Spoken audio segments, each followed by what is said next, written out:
subscribe, like the video, and, if possible, join Patreon. But if you don't have much money, you can support the channel by watching the novels on euroaudiobooks.com. Remember that you can participate in the polls so that your favorite novel gets published for free. Accept his apology at all. Shikaku took out a stack of banknotes and said, "This is compensation for the hotel." It seemed the receptionist hadn't seen that much money in a long time. His eyes lit up, and he momentarily forgot his fear. Shintaro opened a new room for Kurenai, then entered carrying her and laid her on the bed. While helping Kurenai spread the blanket, Shintaro heard her say in a very soft voice, "Shintaro, where are you going?" Shintaro leaned down and kissed Kurenai's cheek gently, whispering, "I'm not going anywhere, I'm here." Kurenai nodded slightly, then made no further movement. Shintaro leaned against the bed and slept like that all night. The next morning, Kurenai opened her eyes sleepily. She suddenly remembered that she seemed to have been attacked, so she sat up with a start. She found herself still lying in the hotel room, thinking that the hazy memories of yesterday were just a dream. But then she saw Shintaro asleep leaning against the bed. Kurenai immediately confirmed that everything that happened yesterday wasn't a dream, including her room being suddenly broken into, being forcibly knocked unconscious, Shintaro's dazed look, and the kiss on the cheek and the words, "I'm not going anywhere, I'm here." Her eyes became wet for some reason, and tears fell, so she quickly wiped them away. What Kurenai didn't know was that Shintaro was already awake. He maintained his original posture with a smile on his lips. After Kurenai calmed her emotions, Shintaro pretended to wake up, looked at her, and asked, "Kurenai, are you crying?" Kurenai frantically tried to wipe away her tears, but found that her tears had already dried, but her eyes were a little red. "I'm not crying." 48. The Chunin exam. After all these troubles, the mission was certainly in vain.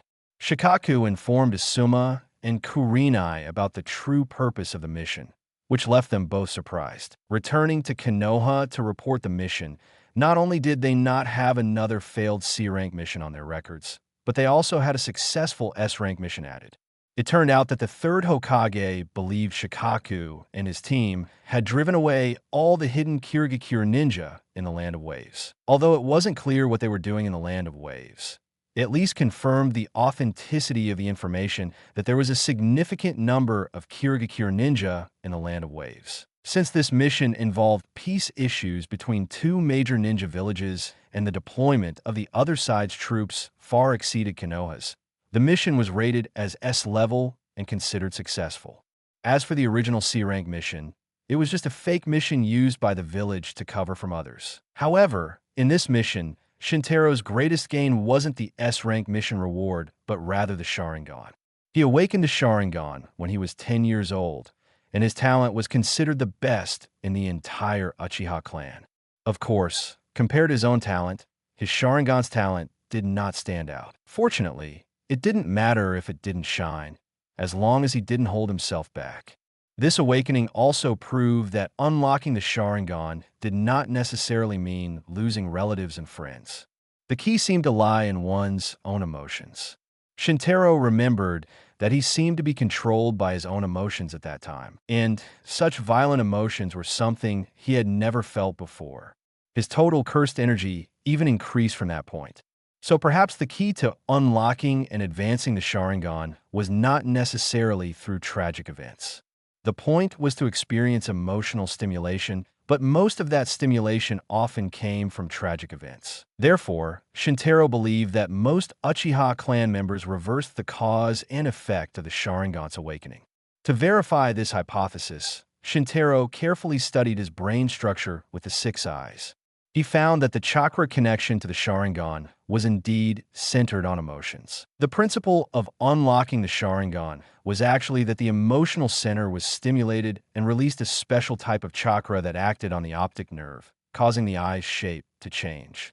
After understanding the principle, an idea came to Shintaro's mind. If the negative energy in the cursed energy was used to stimulate the emotional center, the effect might be similar. So he immediately began to try it, and sure enough, he observed the secretion of that special chakra with the 6 eyes. Unfortunately, with such stimulation, The release of special chakra would be very slow.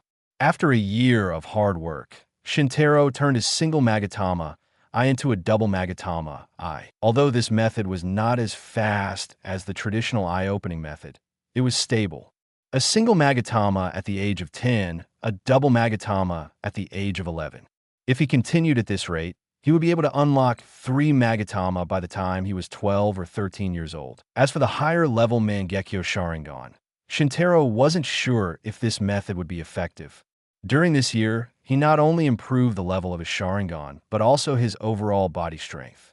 Shintaro now believed that at the Jonin level, an ordinary Jonin was no match for him, except for special individuals like Shikaku and Minato. Kageme no Jutsu, Shikaku's control could ignore Shintaro's infinity defense. Hiraishi no Jutsu Minato appeared and disappeared. Shintaro had not used the 6 eyes to see its principle yet. Especially Minato. He felt the other party's strength had surpassed the Jonin level. Even if Minato became Hokage one day, Shintaro would not be surprised. However, it didn't mean he was afraid of Shikaku and Minato. It was hard to say whether they would win or lose in a real fight. At least, neither of them could directly defeat Infinity. With his strength improved to this level, Shintaro also felt it was time to choose a promotion, and the Chunin exam was coming soon. On this day, Shintaro came to Shikaku's house. Shikaku's wife, Nara Yoshino, opened the door. She wore a classic motherly hairstyle, a neat, low ponytail. It would be more classic if she tied it in a braid. Yoshino was very strict with her husband, but very gentle with outstanding juniors like Shintaro. "Shintaro, why are you here?" Shintaro bowed and smiled. "I'm here to see Shikaku's sensei." He noticed with the 6 eyes that Shikaku was at home, and with him were 2 other Jonin-level chakra auras. He met Shikaku under Yoshino's guidance. He saw Shikaku playing shogi with Yamanaka and Noichi on the tatami. Shikaku touched his beard with an inscrutable expression, while Noichi opposite him scratched his head and ears, clearly at a disadvantage. Next to them was a burly man with red hair, looking both cute and naive. His body could be described as big. His face was full of flesh, but he showed a gentle and friendly smile. Ninja of this size generally came from the Uchiha Clan in Konoha. This man was a Kimichi Choza. Shintaro now understood all the large and small families in Konoha, knowing that the Nara, Yamanaka, and Akimichi clans had been friends for generations and were collectively known as the Great Inoshikacho Trio. Among them, Yamanaka was the boar, Nara was the deer, and Akimichi was the butterfly. Shikaku-sensei, Uncle Inoichi, Uncle Choza. Shintaro greeted them first. Shikaku and the others greeted him warmly. He gestured for Shintaro to sit down and said, "Come and sit for a while I finish this game." Shintaro sat obediently and watched the shogi match. Shikaku's shogi skills were obviously better than Inoichi's, and he couldn't be stopped at all, while Inoichi scratched his head but had no power to fight back. "I win."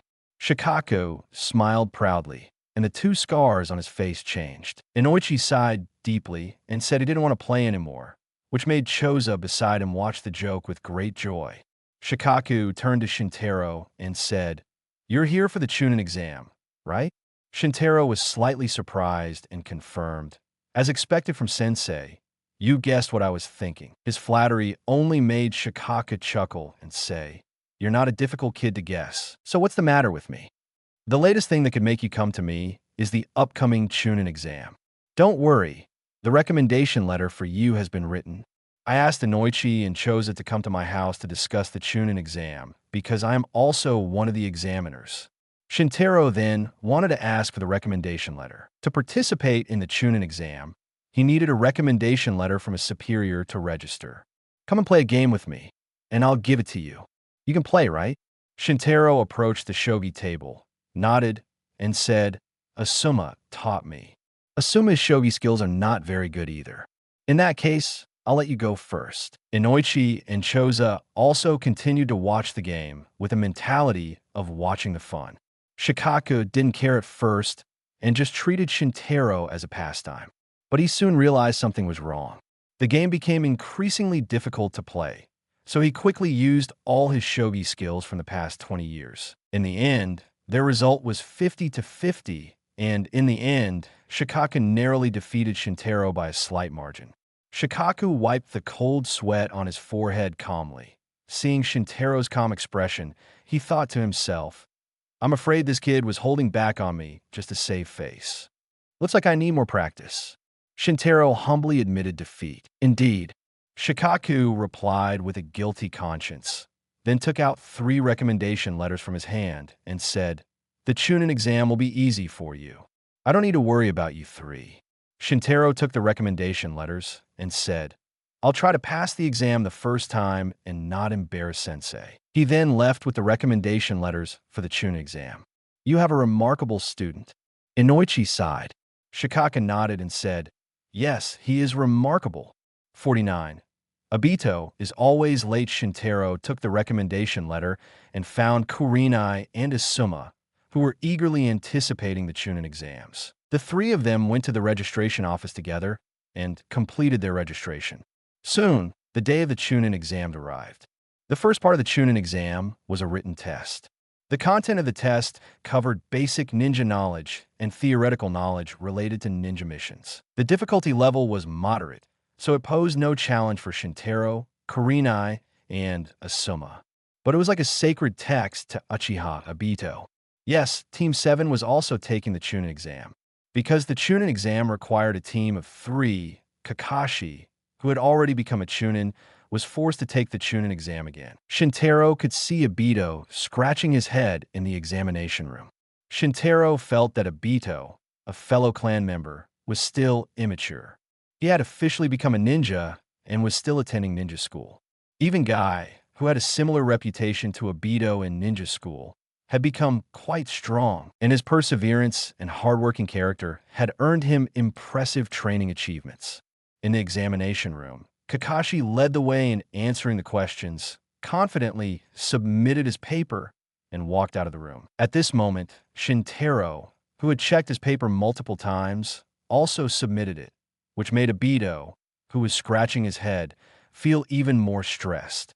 Kakashi and Shintaro finished writing so quickly and didn't help me. Obito complained in his heart that these 2 geniuses didn't bother to assist a beginner like him. Fortunately, a paper ball accurately landed on the floor in front of him. He picked it up excitedly and found that it was thrown by Rin. Obito was very touched and once again realized how kind Rin was. In the afternoon after the written test, the results were announced.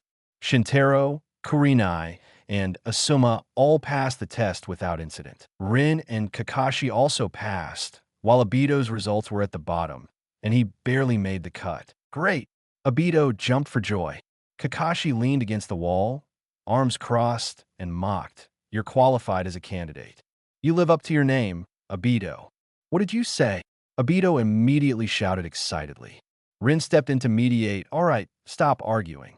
The 3 members of Team 8 standing nearby were already used to Team 7's antics. Shintaro remarked that without Rin, this team would fall apart sooner or later. There's no time to celebrate now.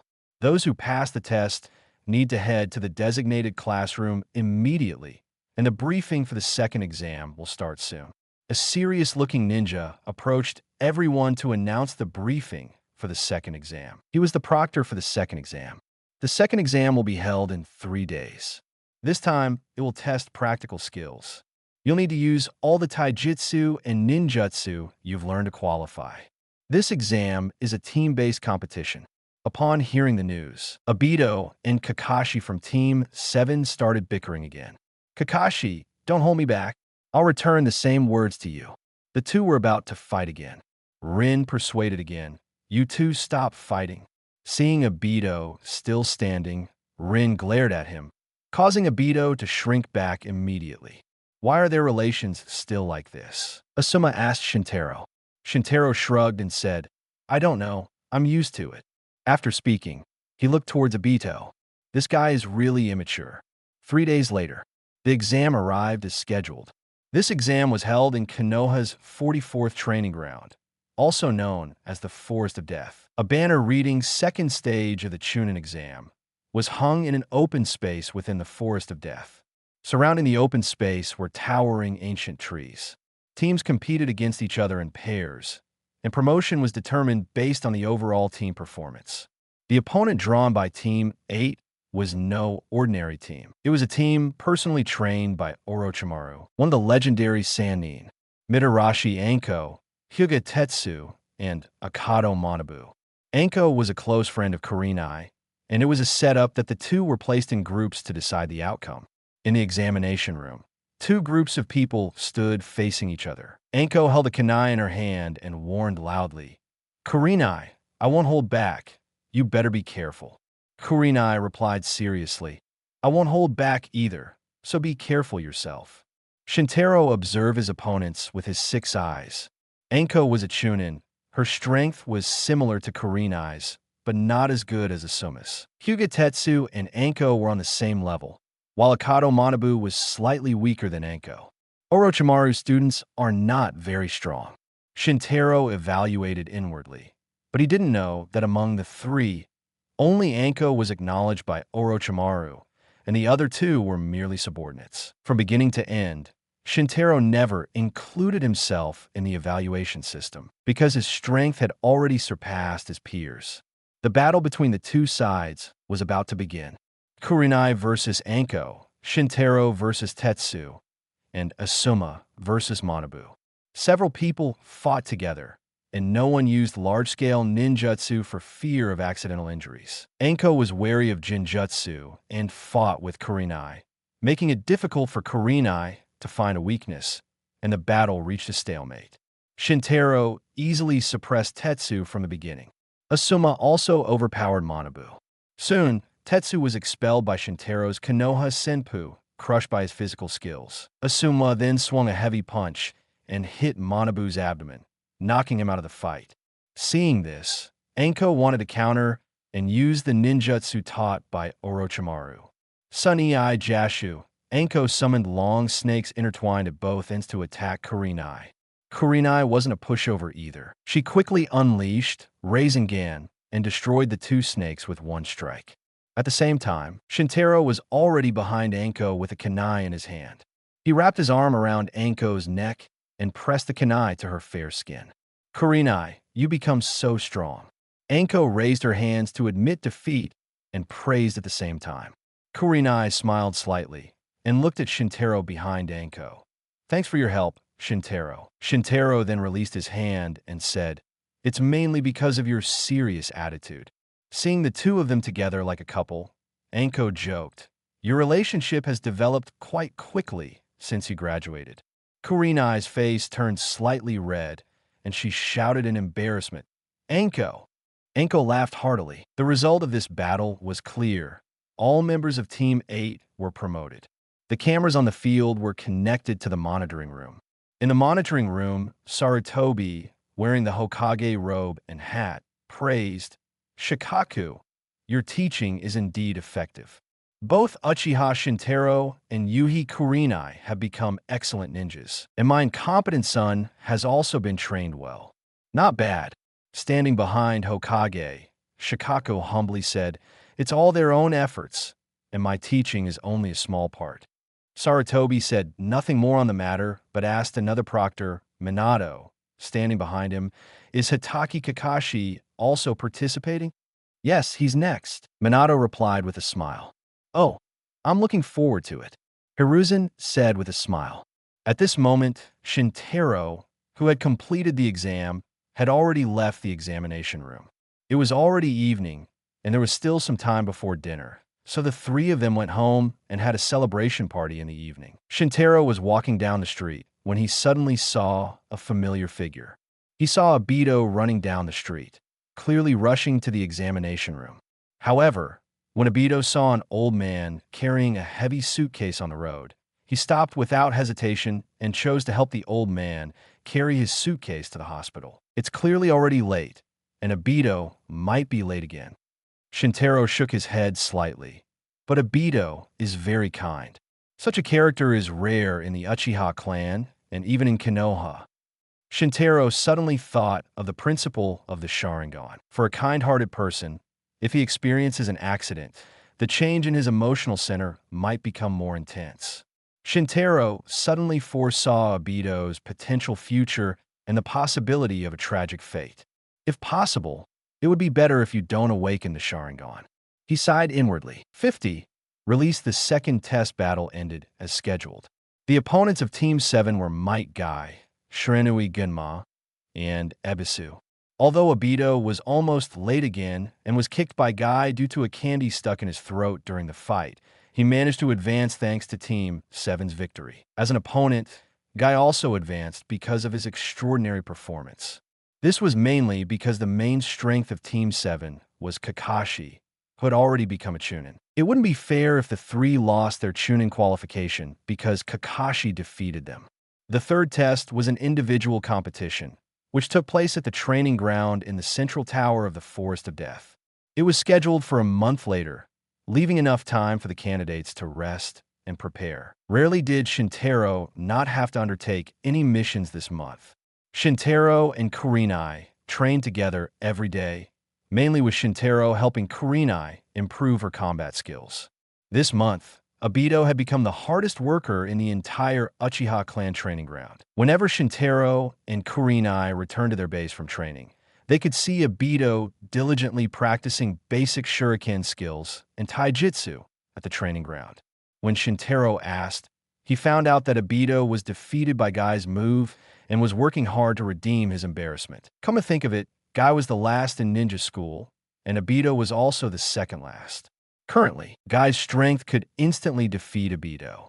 Though there was a reason for carelessness, it was not easily accepted psychologically.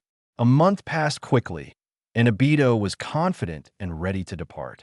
Shintaro happened to pass by, so the two of them headed to Konoha's training ground number 44. On the way, Shintaro and Obito separated.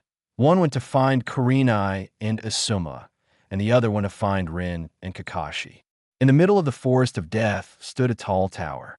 Inside the tower, the third Hokage and several Jonin examiners were waiting for the candidates to arrive.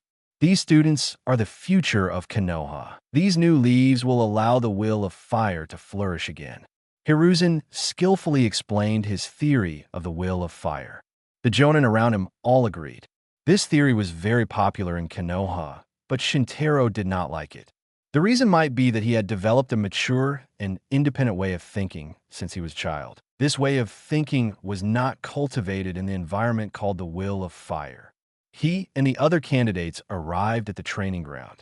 Hiruzen then began speaking at length to the candidates, delivering an inspiring speech. Shintaro pretended to be serious in front of the audience, but in fact, he was busy observing the examination room environment with 6 eyes.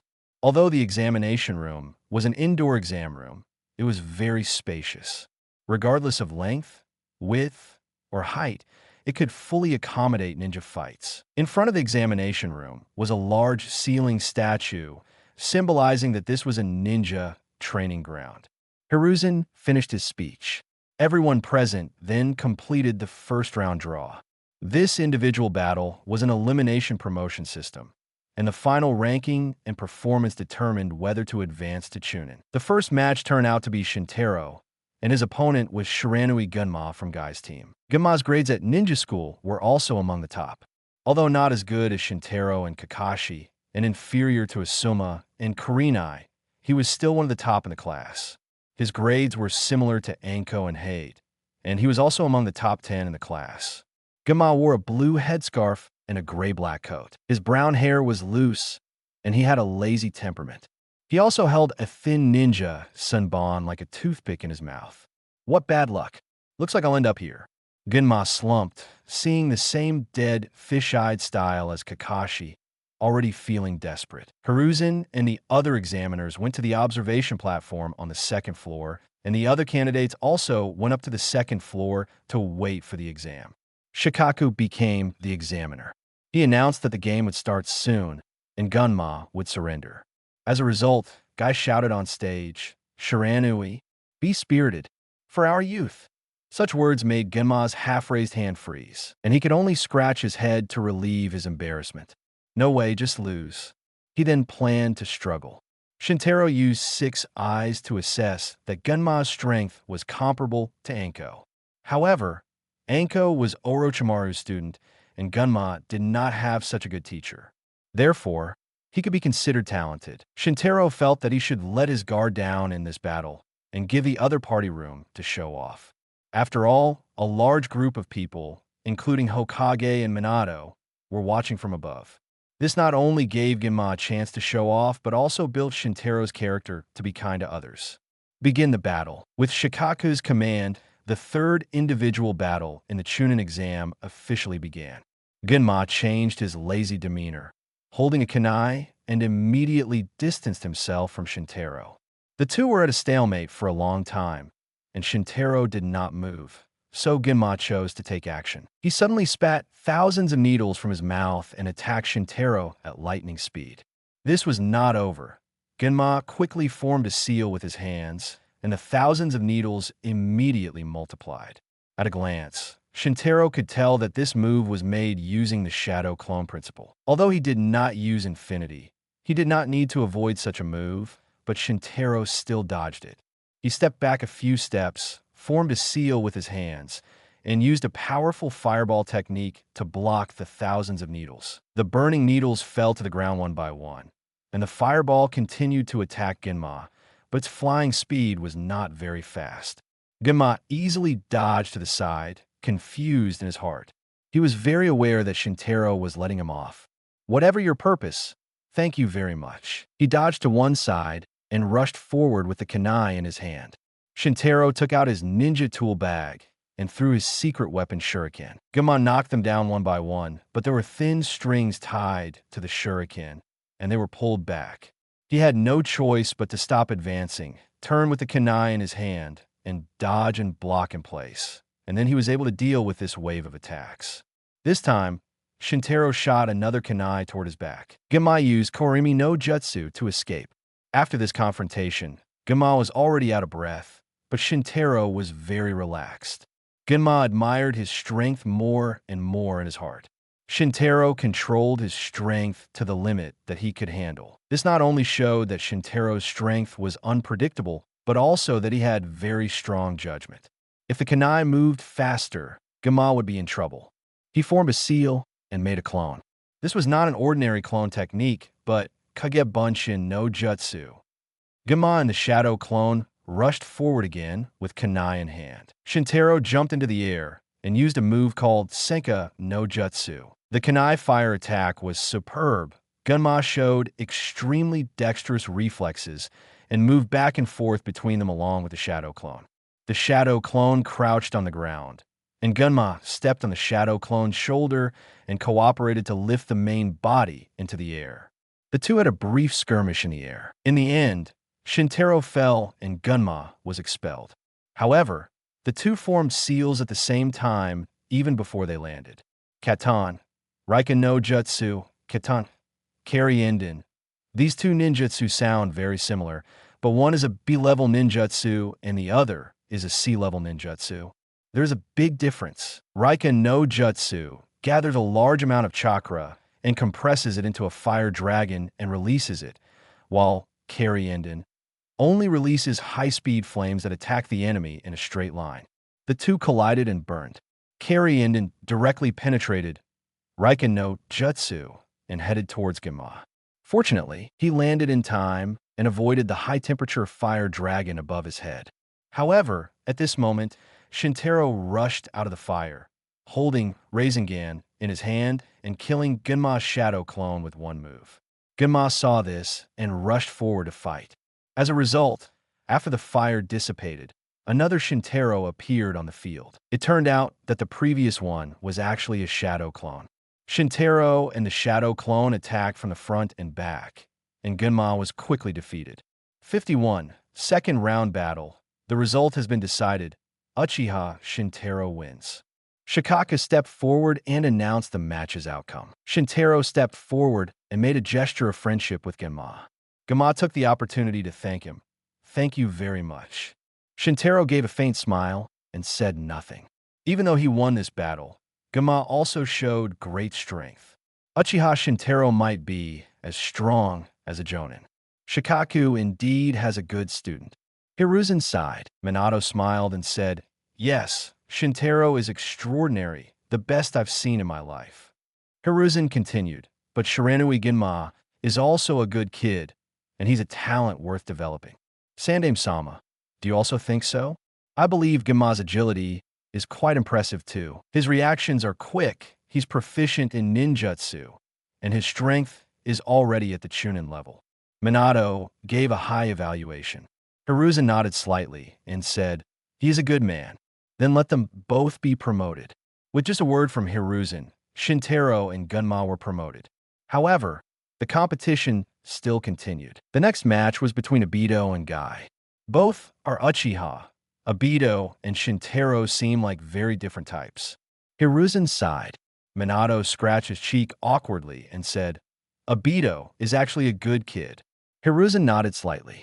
On the field, this time Obito walked in confidently. He felt that his hard training for the past month had been very effective, and he thought he was just careless last time.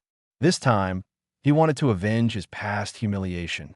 Both stepped onto the field, and Shikaku was ready to announce the start of the game. This time, Rin cheered for Obito from the second floor. Obito's attention was immediately diverted from the field, and he looked at Rin foolishly, so much so that he didn't hear Shikaku's announcement. Battle start. Obito was still giggling absent-mindedly when Guy rushed forward and kicked Obito in the face with Konoha Senpu. Obito immediately flew in a circle. You attacked sneakily. He lay on the ground, his head buzzing, and he lost his combat ability. Shikaku declared Guy the winner. Guy explained innocently the battle had started. On the second floor, Rin sighed helplessly. Kakashi mocked again, as expected of Obito. Due to this humiliation, it was naturally impossible for Obito to be promoted to Chunin. Even Minato, looking at his face, and said, this kid sometimes really can't be relied on. Hiruzen smiled and nodded, indicating he didn't mind. After that, everyone began to fight in pairs. In the end, those who advanced were Kurenai, Asuma, Rin, Kakashi, Guy, and Shintaro, a total of 6 people. The first match of the second round was between Kakashi and Guy. Kakashi and Guy first engaged in a fierce physical fight. Neither of them used ninja tools and fought with their own hands and feet. It was clear Kakashi was deliberately matching Guy. Otherwise, every time Kakashi drew his father's relic, the white fang dagger, Guy wouldn't be able to get close. To counter Kakashi, Guy opened Hashiment, but only opened the second gate and then closed it. The effect included exerting 100% of the body's strength and not feeling fatigue. Even so, he also put a lot of pressure on Kakashi. The two of them moved around the examination room, as if the entire training ground wasn't enough for them. This outstanding physical contest fascinated everyone, and it made the little girl, Kakashi's fan, Noera Rin, show a look of admiration. This made the injured Obito, whose eyes were just bandaged, very unhappy, and he lay low on the second floor railing. He decided to pass the Chunin exam next year in one go, which would make Rin admire him. The fight between Kakashi and Guy continued for some time. At this point, the side effects of Hashiment started to appear. Guy was panting like a bull at this moment. Although he didn't feel tired, the burden on his body hadn't disappeared. Therefore, his speed had to drop slightly, and Kakashi noticed his shortcoming. He concentrated chakra in his palm, and then took the opportunity to hit Guy's chest. Guy knelt on the ground weakly. Hashiment had to be lifted, and its side effects caused him to lose his combat effectiveness instantly. Shintaro's 6 eyes flickered, as if he could see some clues. When Kakashi went upstairs, Shintaro walked over and asked, was that move just now a lightning element? Newly developed. Kakashi nodded and said, yes, but it's not fully developed yet.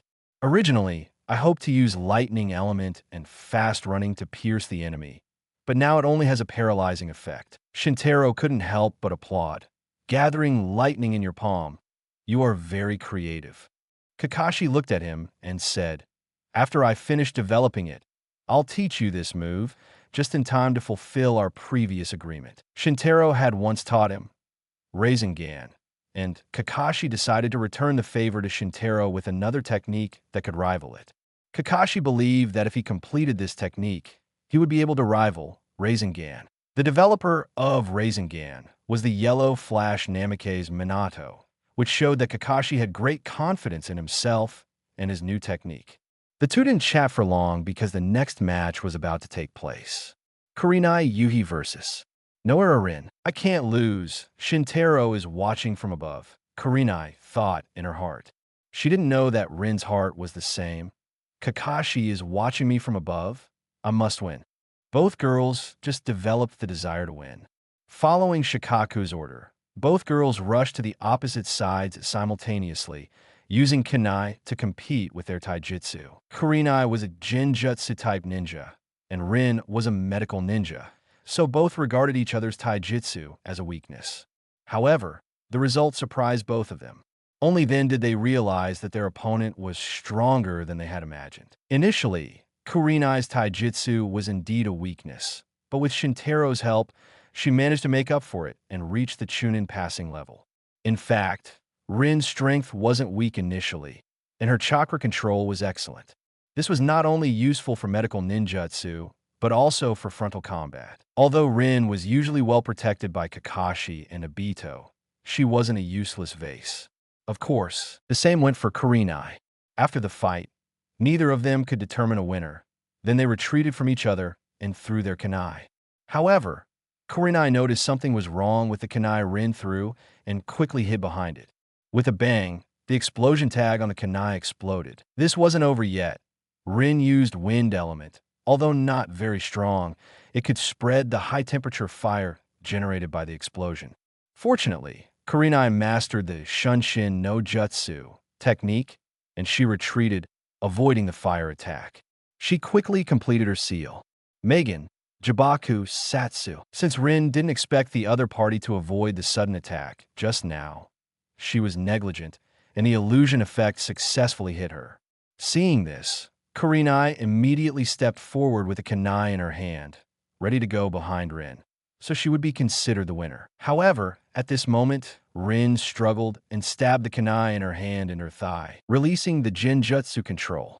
She then placed her kunai to Kurenai's abdomen, and Kurenai placed her kunai to Rin's neck. Both were stunned and looked at Shikaku.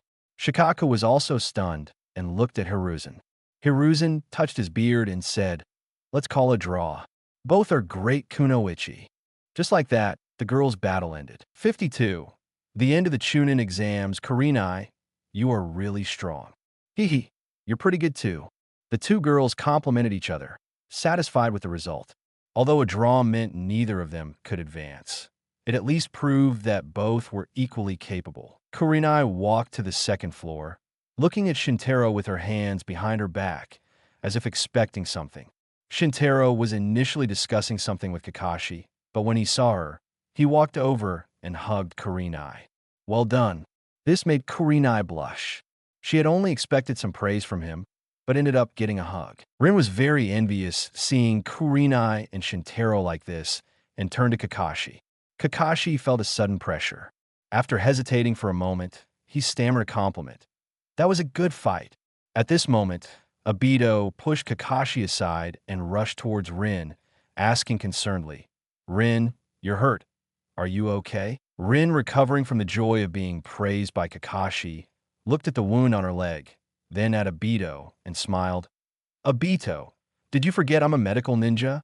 Obito scratched his head awkwardly and said, "Did I care too much about you?"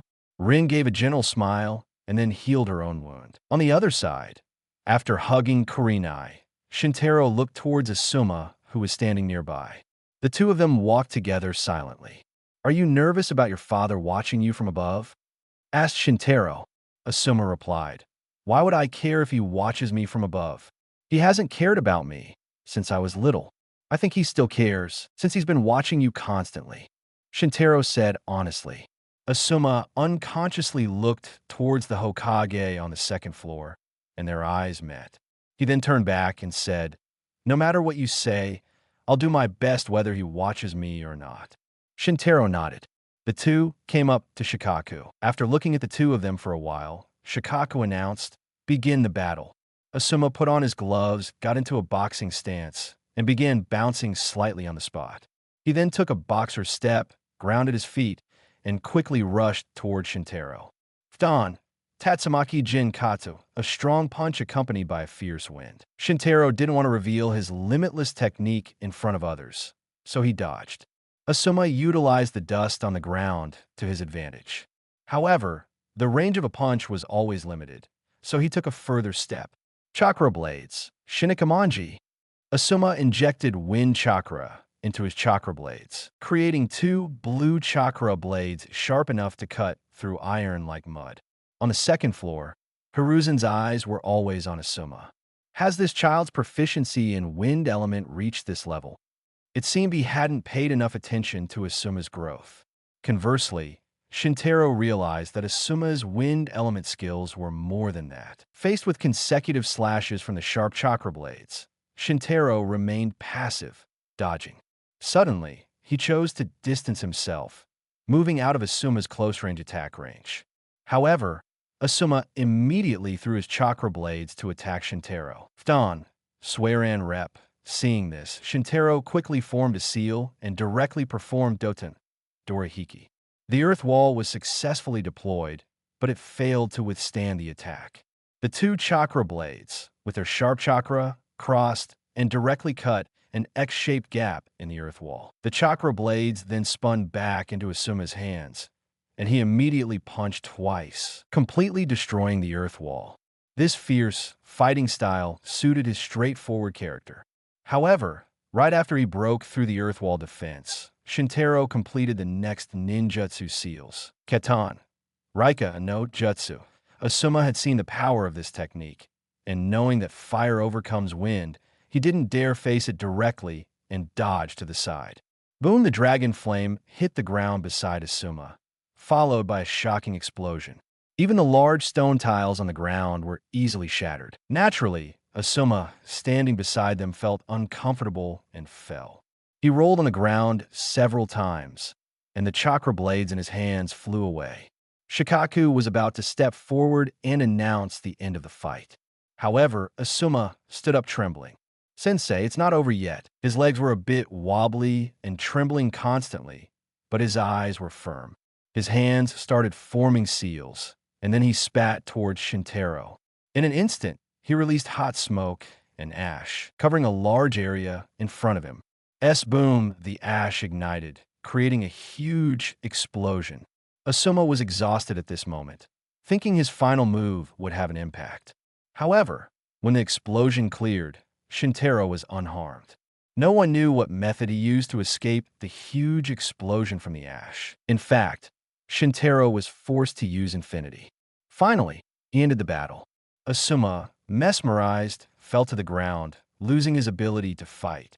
Shintaro's attacks weren't ruthless, but those who didn't know might think he had a deep grudge with Asuma. In fact, Shintaro knew that Asuma wouldn't admit defeat if he didn't do this. Asuma was carried away on a stretcher by the medical team. Shintaro walked over and said, "I believe everyone has seen your strength." Asuma said, "Compared to you, my strength is nothing." "All right, no need to follow me. Don't you have another fight? Continue." After saying that, Asuma closed his eyes. Shintaro then returned to the exam area. Kakashi jumped down from the second floor. Now, the Chunin exams were about to end. As expected, the final battle for first and second place was between Shintaro and Kakashi. These two geniuses, who had been ranked first and second in Konoha since the beginning of ninja school, would fight again today. On the second floor, Hiruzen didn't seem too worried about his son. He simply ordered an ANBU beside him to go to the medical team to check the situation, then continued to watch the final battle of the Chunin exams. "Minato, who do you think will win?" Hiruzen asked. Minato answered honestly, "Although Kakashi is my student, I don't think he can win against Shintaro." "I see." Hiruzen sighed with slight regret. After all, although both Shintaro and Kakashi were geniuses, their background were different. Kakashi was Minato's student, Minato was Jiraiya's student, and Jiraiya was Hiruzen's student. Additionally, Kakashi's father was the famous White Fang of Konoha, so Kakashi belonged in Konoha.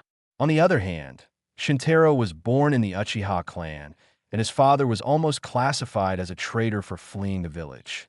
Although Shintaro's relationships with Nara Shikaku and Yuhi Shinku allowed Hiruzen to give Shintaro enough trust, that was it. As expected, the future Hokage position wouldn't go to Shintaro, but would be given to Kakashi. Although the will of fire promoted by Konoha seemed to give many enthusiastic young people hope of becoming Hokage in the future, in reality, most people were destined to lose the Hokage position from the start. The Hokage position had been passed down till now.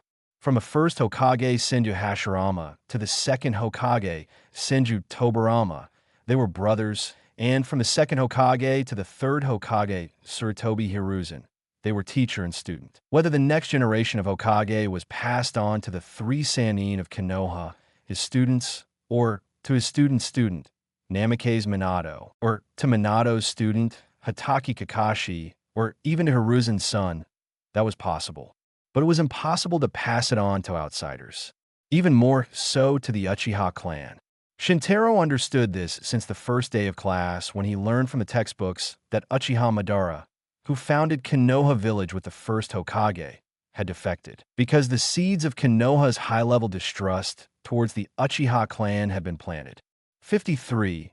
Battle with Kakashi back on the field. Shintaro and Kakashi, two handsome men with white hair, engaged in their third official duel. The first two failures did not dampen Kakashi's fighting spirit. Kakashi displayed his fighting spirit and glared with a sharp gaze.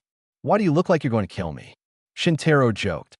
Kakashi regained his composure and said, "How can I have a chance of winning if I don't take it seriously?" Shintaro flexed his muscles and said, "You don't need to think about the possibility of winning. It would be better if you didn't end up in the ward with Isoma." Kakashi complained, "What you said is really hurtful." Shintaro smiled. The battle begins. Both form hand seals at the same time. Katan, Geiki no Jutsu, Doton, Dorihiki. Boom, the fireball hit the earth wall, creating an explosion of fire and dust. Kakashi seemed to predict the ninjutsu that Shintaro would use. In fact, it was his comprehensive judgment based on his understanding of Shintaro and his observation of the hand seals. Before the firelight faded, two whizzing sounds were heard, and two shuriken flew in an arc toward the firelight and behind the earth wall. Then two clanging sounds were heard, and the shuriken seemed to be blocked. Almost at the same time, the ground under Shintaro's feet cracked. He jumped to avoid a pair of hands emerging from the ground. Kakashi's figure appeared from the ground. Since the principle of Kage Bunshin no Jutsu is to divide one's chakra evenly to create an entity, the six eyes couldn't distinguish it directly. But Shintaro knew without thinking that the one in front of him must be a shadow clone. Kakashi would never make the same mistake in the same place. Shintaro raised his hand and struck the opponent with Rasengan, and the shadow clone vanished violently. Just after retracting the Rasengan, Kakashi had already appeared from behind the wall, approaching at high speed while forming hand seals. Raitan, Rage, Tsuga. He released two lightning wolves wrapped in blue arcs, attacking Shintaro from both sides. The two lightning wolves formed a three-sided attack with the main body, and an ordinary person would be confused. However, Shintaro was not ordinary. He quickly split into two shadow clones.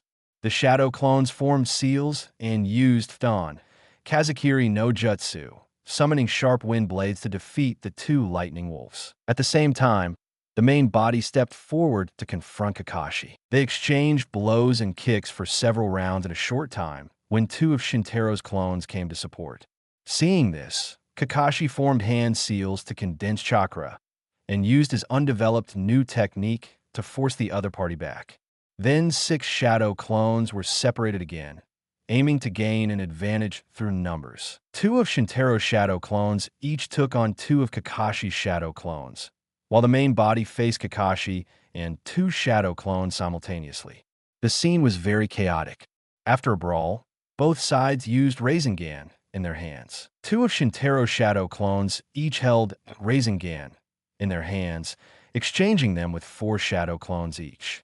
After the main body defeated 2 more of Kakashi's shadow clones, Kakashi himself found a weakness and struck him with Rasengan.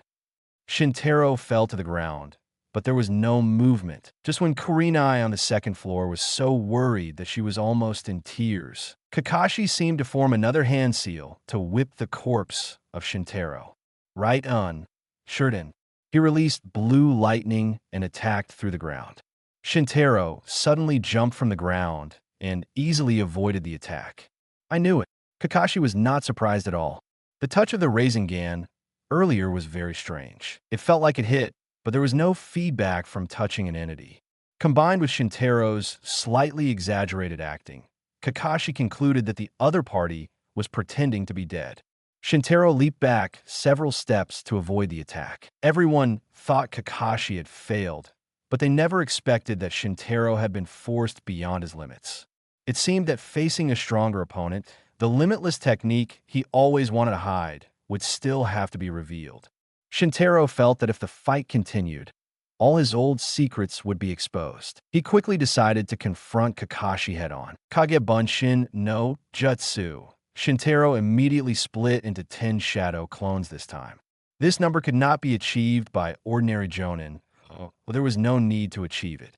After all, after 10 equal splits, the chakra retained by each shadow clone might not be enough to sustain a battle. The shadow clones rushed toward Kakashi, causing him to sweat coldly. This time, he could only show his real skills. It was the white fang sword technique he learned from his father. Kakashi pulled out a short sword from his back and rushed toward the shadow clones. The shadow clones cooperated well and surrounded him. However, he burst out with extraordinary power in the crisis. With his beautiful and sharp sword skills combined with his natural observation, he could exploit the weaknesses among the shadow clones and defeat them one by one. The white light flashed in the air, reminding people of the fame of Konoha's white fan back then. Shintaro was also fascinated at that moment. He didn't take action until Kakashi defeated the last shadow clone. The shadow clones couldn't use cursed energy and six eyes. Even so, each shadow clone had almost half of Shintaro's skills. Kakashi defeated so many shadow clones, so he was naturally exhausted. This was the moment Shintaro had been waiting for. He exploded with chakra, directly opening Hashiman, rushing forward and driving him away. The battle between these geniuses ended so hastily. Kakashi hit the battlefield wall, barely weakening some of the impact. Shikaku came out and announced the end of the fight. Kakashi rested on the ground for a moment before standing up and sheathing the white fang. He limped towards Shintaro, glared at him with displeasure, and said, "You're paying for my medical expenses." Shintaro laughed, patting Kakashi's shoulder, and said, "Isn't Rin there? Stop squeezing money and go upstairs for treatment." Treatment was indeed necessary, but there was no need to wait upstairs. Hiruzen walked down and gathered everyone in front of him again. After a heartfelt speech, he praised Kakashi and Shintaro, and then personally handed certificates and Chunin vests to the candidates on the field. Shintaro looked at the ugly green Chunin vest and wore it after hesitating. Fortunately, his appearance was enough to pull off this vest. Even though with Infinity he didn't need the vest protection, it was still an identity and a status symbol. Thus, the official Chunin exam ended. Everyone dispersed. The Hokage left with the examiners. Shikaku took Asuma's Chunin certificate and vest and went to the ward to find him. The remaining candidates also left in pairs and threes. This time, Kurenai suggested, "Let's have a celebration party to celebrate our promotion to Chunin." As a result, this sentence broke Obito's heart, as he was the only one among them who didn't get promoted. He ran off without saying a word. Kurenai realized she had said the wrong thing and became very upset. Shintaro gently patted her and said it was nothing. After treating Kakashi's wounds, Rin said to Kurenai and Shintaro, "I'll go find Obito, so I won't attend the celebration banquet. Enjoy your meal." Rin then hurried to catch up with Obito and left as well. Team 7 lost Rin and Obito, and Team 8 lost the injured Asuma. Only 3 people were left, and there seemed to be no celebratory atmosphere. So Kurenai called Anko, who was present as a spectator. Shintaro suggested having a barbecue, and Anko suggested eating dango. Kakashi said it didn't matter, so the decision was left to Kurenai. She saw Anko's pitiful expression and still leaned toward her best friend. "Let's eat dango." Shintaro nodded with a bit of disappointment. Kurenai quickly reassured him, "Don't worry, it's sweet." Shintaro's eyes lit up, and he instantly found the joy of food again. 54. Orochimaru Anko led the three of them to the dango shop she frequented the most. The classic set menu at this restaurant consisted of 3-color dango and green tea. Everyone ordered dango. When it was Shintaro's turn to order, he specifically requested more sugar. The server apologized. "The dango is pre-made, so we can't add sugar, but we can coat it with caramel syrup." Without hesitation, Shintaro chose the caramel 3-color dango. "Make sure to cover it thickly with the syrup," he said. His preference for sweet and savory foods was something he carried over from his previous life. The four of them then sat in the shop and started chatting. Anko looked at the 3 people in front of her who had successfully obtained Chunin certificates. She first curiously examined Kurenai's certificate. Then she ruffled her purple hair sadly and said anxiously, "It's over. I'm the only one who failed the exam, and Sensei is going to scold me." Kurenai looked helpless and comforted her. "It's okay." Anko shook her head and said, "Sometimes Sensei can be really scary. You don't understand." Fortunately, the dango and green tea were served at this moment, distracting her from her worries instantly. Shintaro and Kakashi exchanged glances. Both of them had heard of Orochimaru's reputation as one of the 3 Sannin, but it wasn't a good one. Cold-blooded, ruthless, decisive, and powerful, these were the widespread rumors about Orochimaru that instilled fear in people and kept them at a distance. But this was just a digression.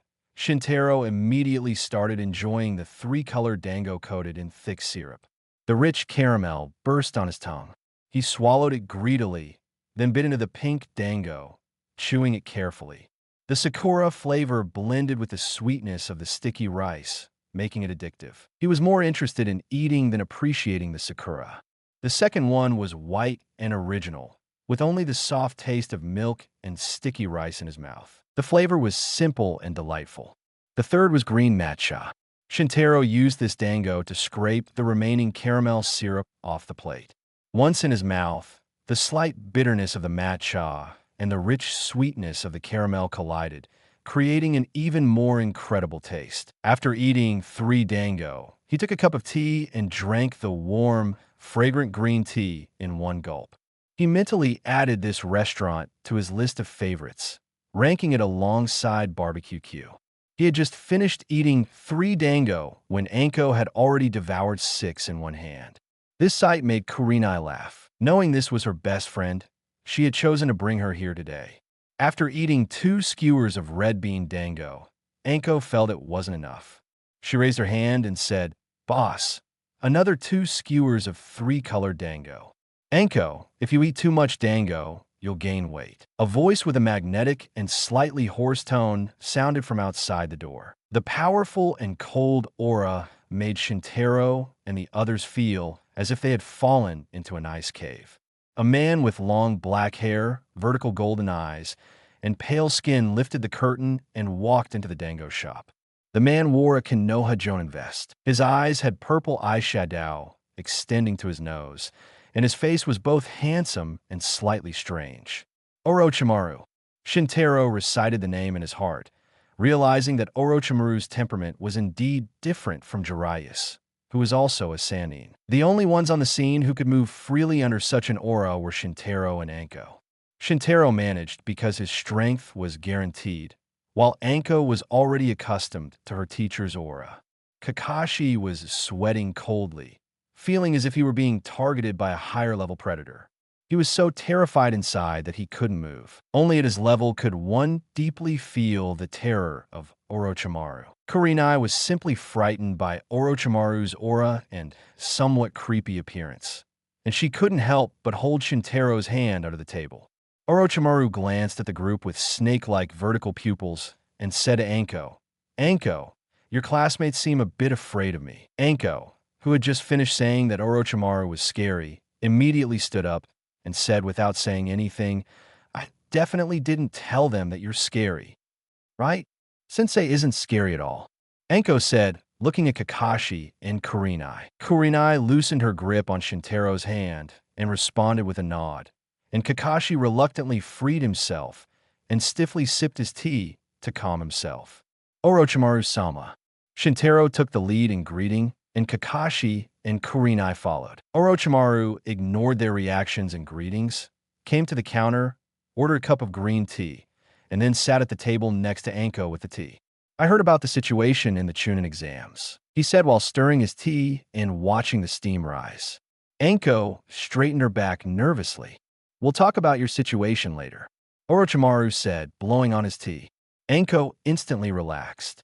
Orochimaru took a sip of the hot tea and said, Shintaro-kun, Sir Tobi-sensei seems to hold you in high regard. Shintaro modestly replied, Hokage-sama is very kind. Orochimaru made no commitment and watched the fluctuating tea, muttering to himself, I still need an assistant. I need a ninja with a strong theoretical foundation and a solid understanding of ninjutsu. I require a Chunin-level individual to help me complete ninjutsu development experiments, assigning tasks at A rank level for a duration of 1 year. He drank the tea in one gulp. Then he stood and walked toward the curtain, turning his back to Shintaro and saying, Shintaro-kun, if you're interested, please go to the mission assignment area. Orochimaru then opened the curtain and left. Anko breathed a sigh of relief and said, Luckily, Sensei didn't scold me this time. I can put it off for a while. Shintaro seriously pondered Orochimaru's current intentions and purposes.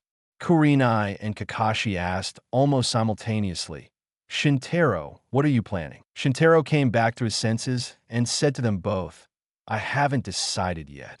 They then avoided further discussion about Orochimaru. Just before leaving, Kakashi came to Shintaro's side and said, I think we need to think more about this matter. Shintaro nodded slightly, indicating for him not to worry. They parted ways. Shintaro saw Kurenai home and then went home himself. On the way home, he kept thinking about Orochimaru recruiting him. As one of the 3 Sannin, Orochimaru held a high status in the village and naturally had a lot of resources. As long as Shintaro showed enough value, he was confident that Orochimaru would use his resources to gain benefits. In this way, the advantages of being Orochimaru's assistant were certain. The only thing to consider was the risk. Orochimaru didn't seem like a kind person. If he discovered some of Shintaro's secrets, he might covet them. Shintaro thought about it for a long time and finally made a decision. He turned around and walked toward the mission assignment area in Konoha. Yes, he believed that the benefits of becoming Orochimaru's assistant outweighed the drawbacks, so he decided to accept the task. 55. Assistant duty. Shintaro took on the task. The next day, coincidentally, it was Sunday, and he started his new role, preparing to go to the Research Institute with a letter of authorization. But before going there, Shintaro needed to find one more person, Orochimaru's student, Anko. Among the people he knew well, Anko was probably the one who knew Orochimaru the best. Therefore, Shintaro needed to learn more about Orochimaru's details before officially assuming the role of assistant. Knock knock. Shintaro knocked on door. A moment later, Anko opened the door, looking sleepy. Shintaro was a bit surprised. After all, it was already late. Generally, few ninjas slept in. He himself had long developed the habit of light sleeping during missions. Anko stared blankly and suddenly woke up. Shintaro, what are you doing here? I'll tell you up front, even though you're very handsome, I won't do anything to betray Kurenai. Shintaro looked at her speechlessly and said, if you're not clear-headed, don't talk. Anko then waved her hand indifferently and said with a smile, it was just a joke. Come in and sit for a bit. Shintaro entered and got straight to the point. Orochimaru, what kind of person is he? Anko gestured for him to sit on the sofa in the house. Shintaro casually asked, are you the only one in your family? Where are your parents? Anko suddenly fell silent, surprising him, thinking he had said something wrong. As a result, Anko suddenly burst out laughing after a while. Ha! They went on a mission, and I'm the only one at home. I was just trying to scare you. She then got serious and answered the initial question. I think Sensei is very strong. He's calm, powerful and brave. Although sometimes he can be a bit harsh and scary, overall, he's the best person apart from my parents. Shintaro nodded and continued asking relevant questions. Anko basically answered everything. In her words, Orochimaru was the perfect ninja, fulfilling everyone's imagination of a ninja. However, the more Shintaro listened, the more he felt that Orochimaru was dangerous. Because there was no perfect person in this world. Even someone like Minato had weaknesses. Yet Orochimaru seemed so perfect in Anko's mind.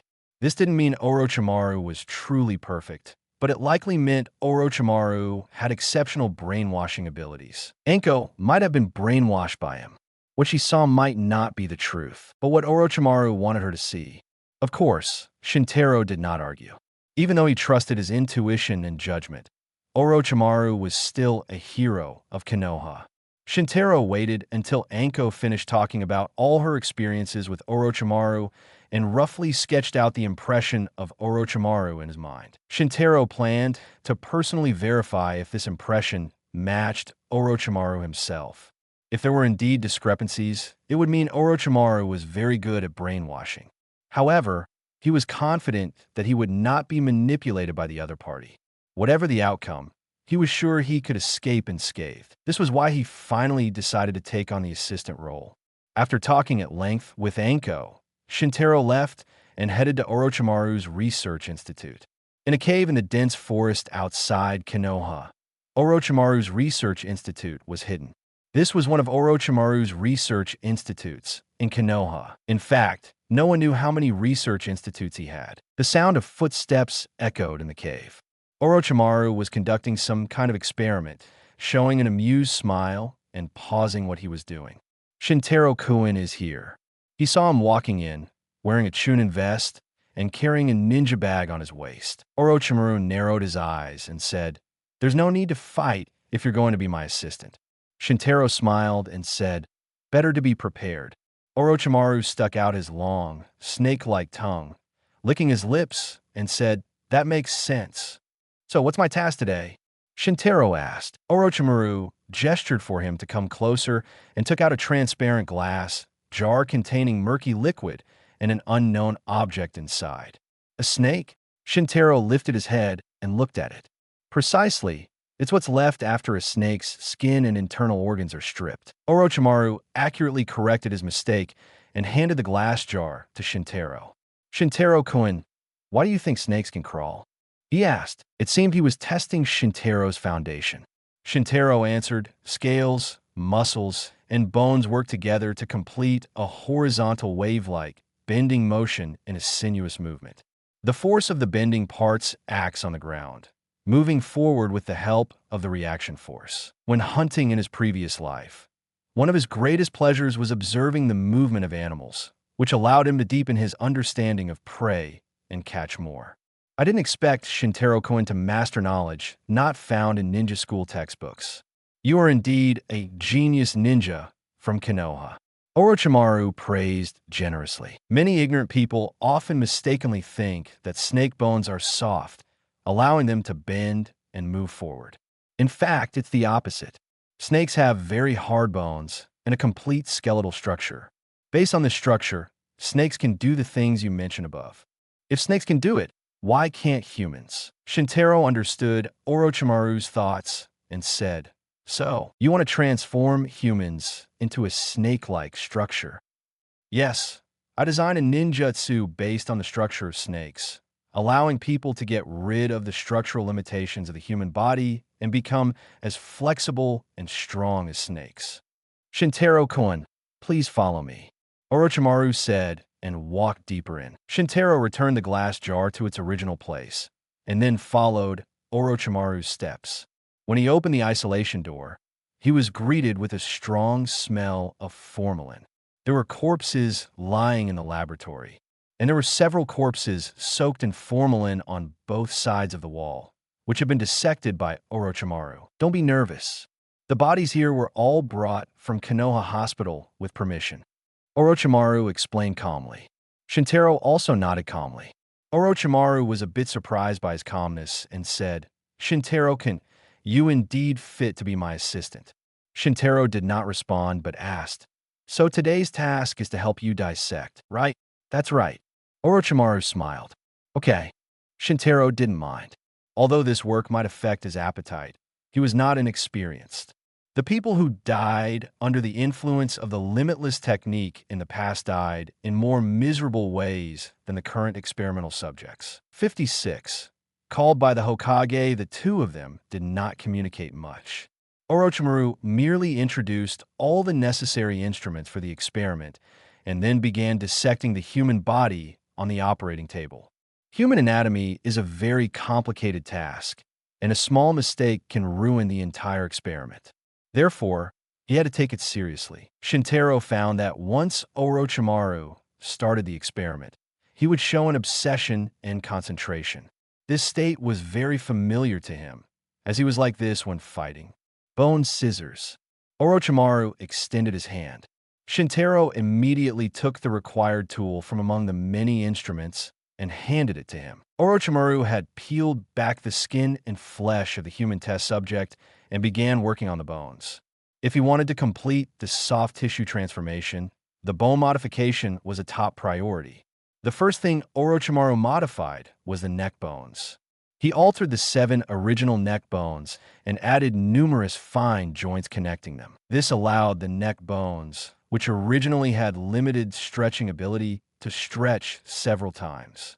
2 hours later, the transformation was complete. At this point, Shintaro asked aloud, "The bones can be modified, but what about the skin and flesh?"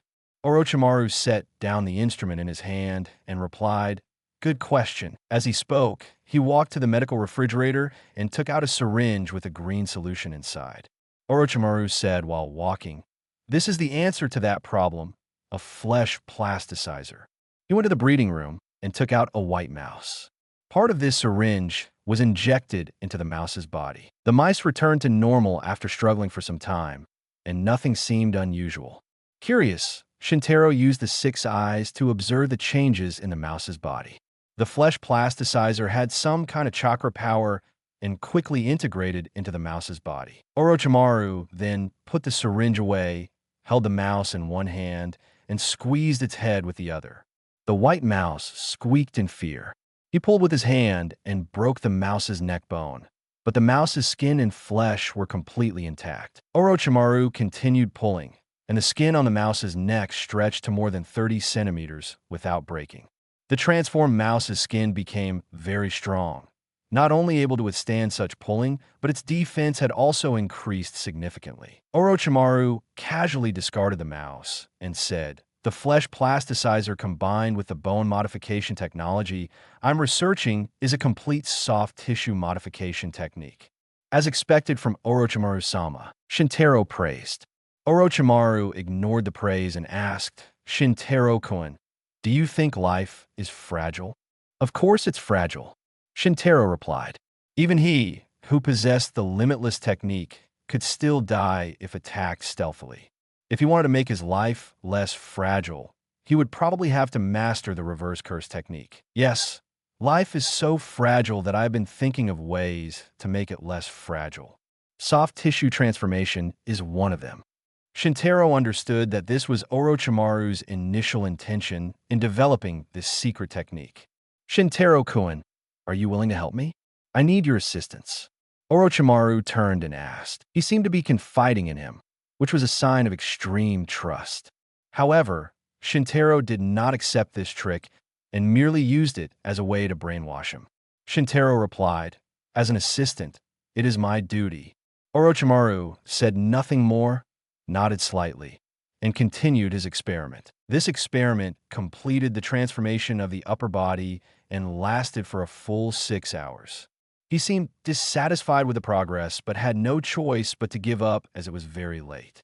Even if the bone modification of the entire body is completed and the addition of the flesh plasticizer, it is just the initial stage of what I hope for. The real soft tissue modification should have no limits and not be confined to bones, flesh, and blood. Orochimaru's eyes reddened after undergoing the intensive experiment, but he couldn't hide his excitement. Shintaro watched him in silence.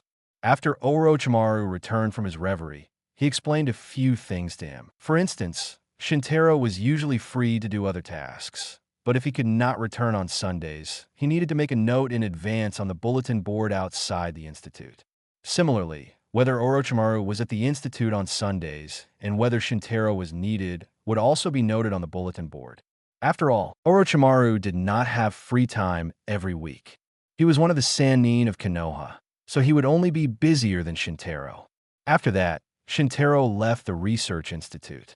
In the Research Institute, Orochimaru's vertical pupils stared at the dissected corpse as if gazing at unparalleled beauty. Soft tissue transformation. This is just the beginning. His dream was to learn all the techniques in the world, and soft tissue transformation was just one of them. Not long after Shintaro left the Research Institute, he was stopped by an ANBU ninja wearing a mask.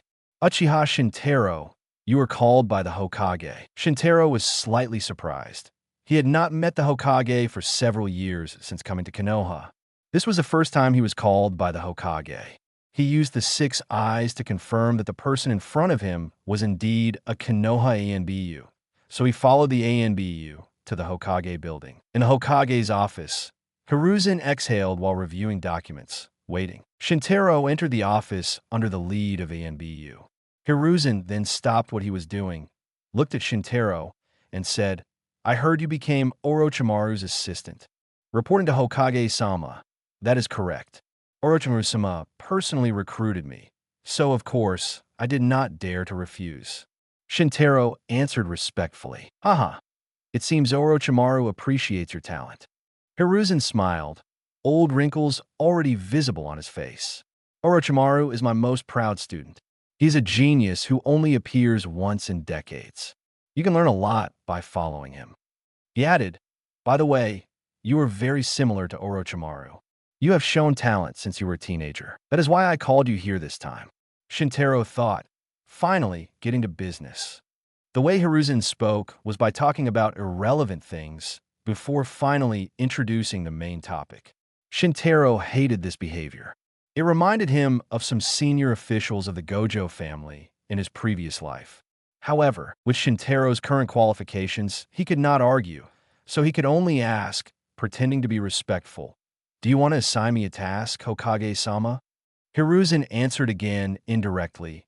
Lately, all countries have been restless, and activities in Sunagakure village have been rampant. Information indicated that Sunagakure village had activities in the land of rivers between the land of wind and the land of fire. But it would not be good for Konoha to openly send people to investigate, so as not to aggravate the conflict between the two countries. Therefore, I plan to send a trusted 4-person mid-level Genin team to the land of rivers, under the pretext of a B-level mission to eradicate rogue ninja in Tanagakure, and secretly investigate the movements of Sunagakure ninja in the land of rivers. 57. Chunin and Genin, I have decided that you will be the captain of this team. Hiruzen showed full confidence in Shintaro. On one hand, trust in his strength. Shintaro had helped Shikaku complete a similar investigation mission when he was still a Genin, and his strength was also revealed during the Chunin exams, showing he was not at all weaker than an average Jonin. On the other hand, there was trust in Shintaro himself. This mission involved the relationship between 2 major ninja villages. If not handled carefully, it could trigger a war. Assigning this mission to him actually carried a lot of risks. Fortunately, Shintaro's current network of relationships made Hiruzen feel comfortable with him.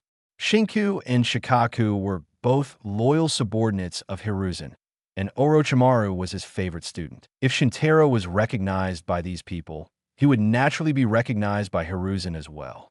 Shintaro bowed and said, I will live up to Hokage-sama's trust. Hiruzen nodded happily and continued. As for your team members, you can choose them yourself, but I will recommend 2 people for you to consider. Generally, saying this meant that these 2 people should definitely be included in the team. Otherwise, it would not give face to the Hokage. Shirakumo Hayama is a young Chunin. He is proficient in wind element ninjutsu and Shunshin no Shursui.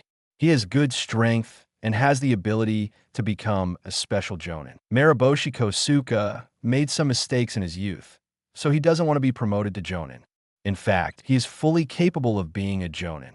Hayama can be the vice captain on the surface, but in reality, Kosuke is the good helper I found for you. With the three of you, this team is fully capable of completing this mission. You can find the rest yourself. You will depart tomorrow morning. If you complete it, I can record it as an S-rank mission for you. Shintaro's eyes lit up, and he had already found the third candidate in his mind. He then responded, I will complete the task. After Hiruzen exchanged a few more friendly words, he handed over the information about the two people before allowing Shintaro to leave. Before the sky completely darkened, Shintaro first went to Orochimaru's research institute and left a message indicating that he was on a temporary mission. Then he found the residences of Hayama and Kosuke according to the addresses in the information. Shirakumo Hayama was a handsome young man, not much older than Shintaro. He was immediately excited upon hearing there was an S-rank mission. Mariboshi Kosuke was middle-aged, with slightly graying hair and an unimpressive appearance. However, Shintaro knew as soon as he met him that Kosuke indeed had the strength of a jonin. A young genius with the strength of a special jonin could indeed meet the requirements of an S-rank mission. As for the remaining quota, Shintaro had no intention of giving in. He would find the eternal genin. That was Guy's father, Might Due.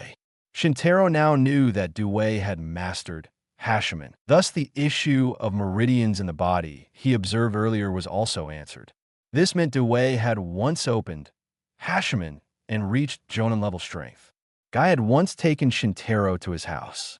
The house was very dilapidated, showing poverty from inside out. Shintaro knocked on the door. After a while, Due opened the door wearing an apron. Ah, it's Shintaro. Are you here to see Guy? He's not home today, but I happen to just cook some rice. Would you like to stay for dinner? Due asked enthusiastically, his attitude toward Shintaro very good. Perhaps it was due to Shintaro's previous praise for him. Shintaro smiled and nodded, saying, It just so happens I haven't eaten after a busy day. Dewey's smile brightened, and he quickly said, All right, I'll grab 2 more dishes. Shintaro stopped him and said, Don't bother, just follow the original plan. Uncle Due, I'm not here to see Guy this time. Actually, I'm here to see you, Due asked with a surprised expression. Looking for me? Why are you looking for me? He really didn't know what connection he, an eternal genin, could have with the top genius of Konoha in front of him. I have a mission here. Shintaro then told Due about the entire mission. At first, Due couldn't believe it.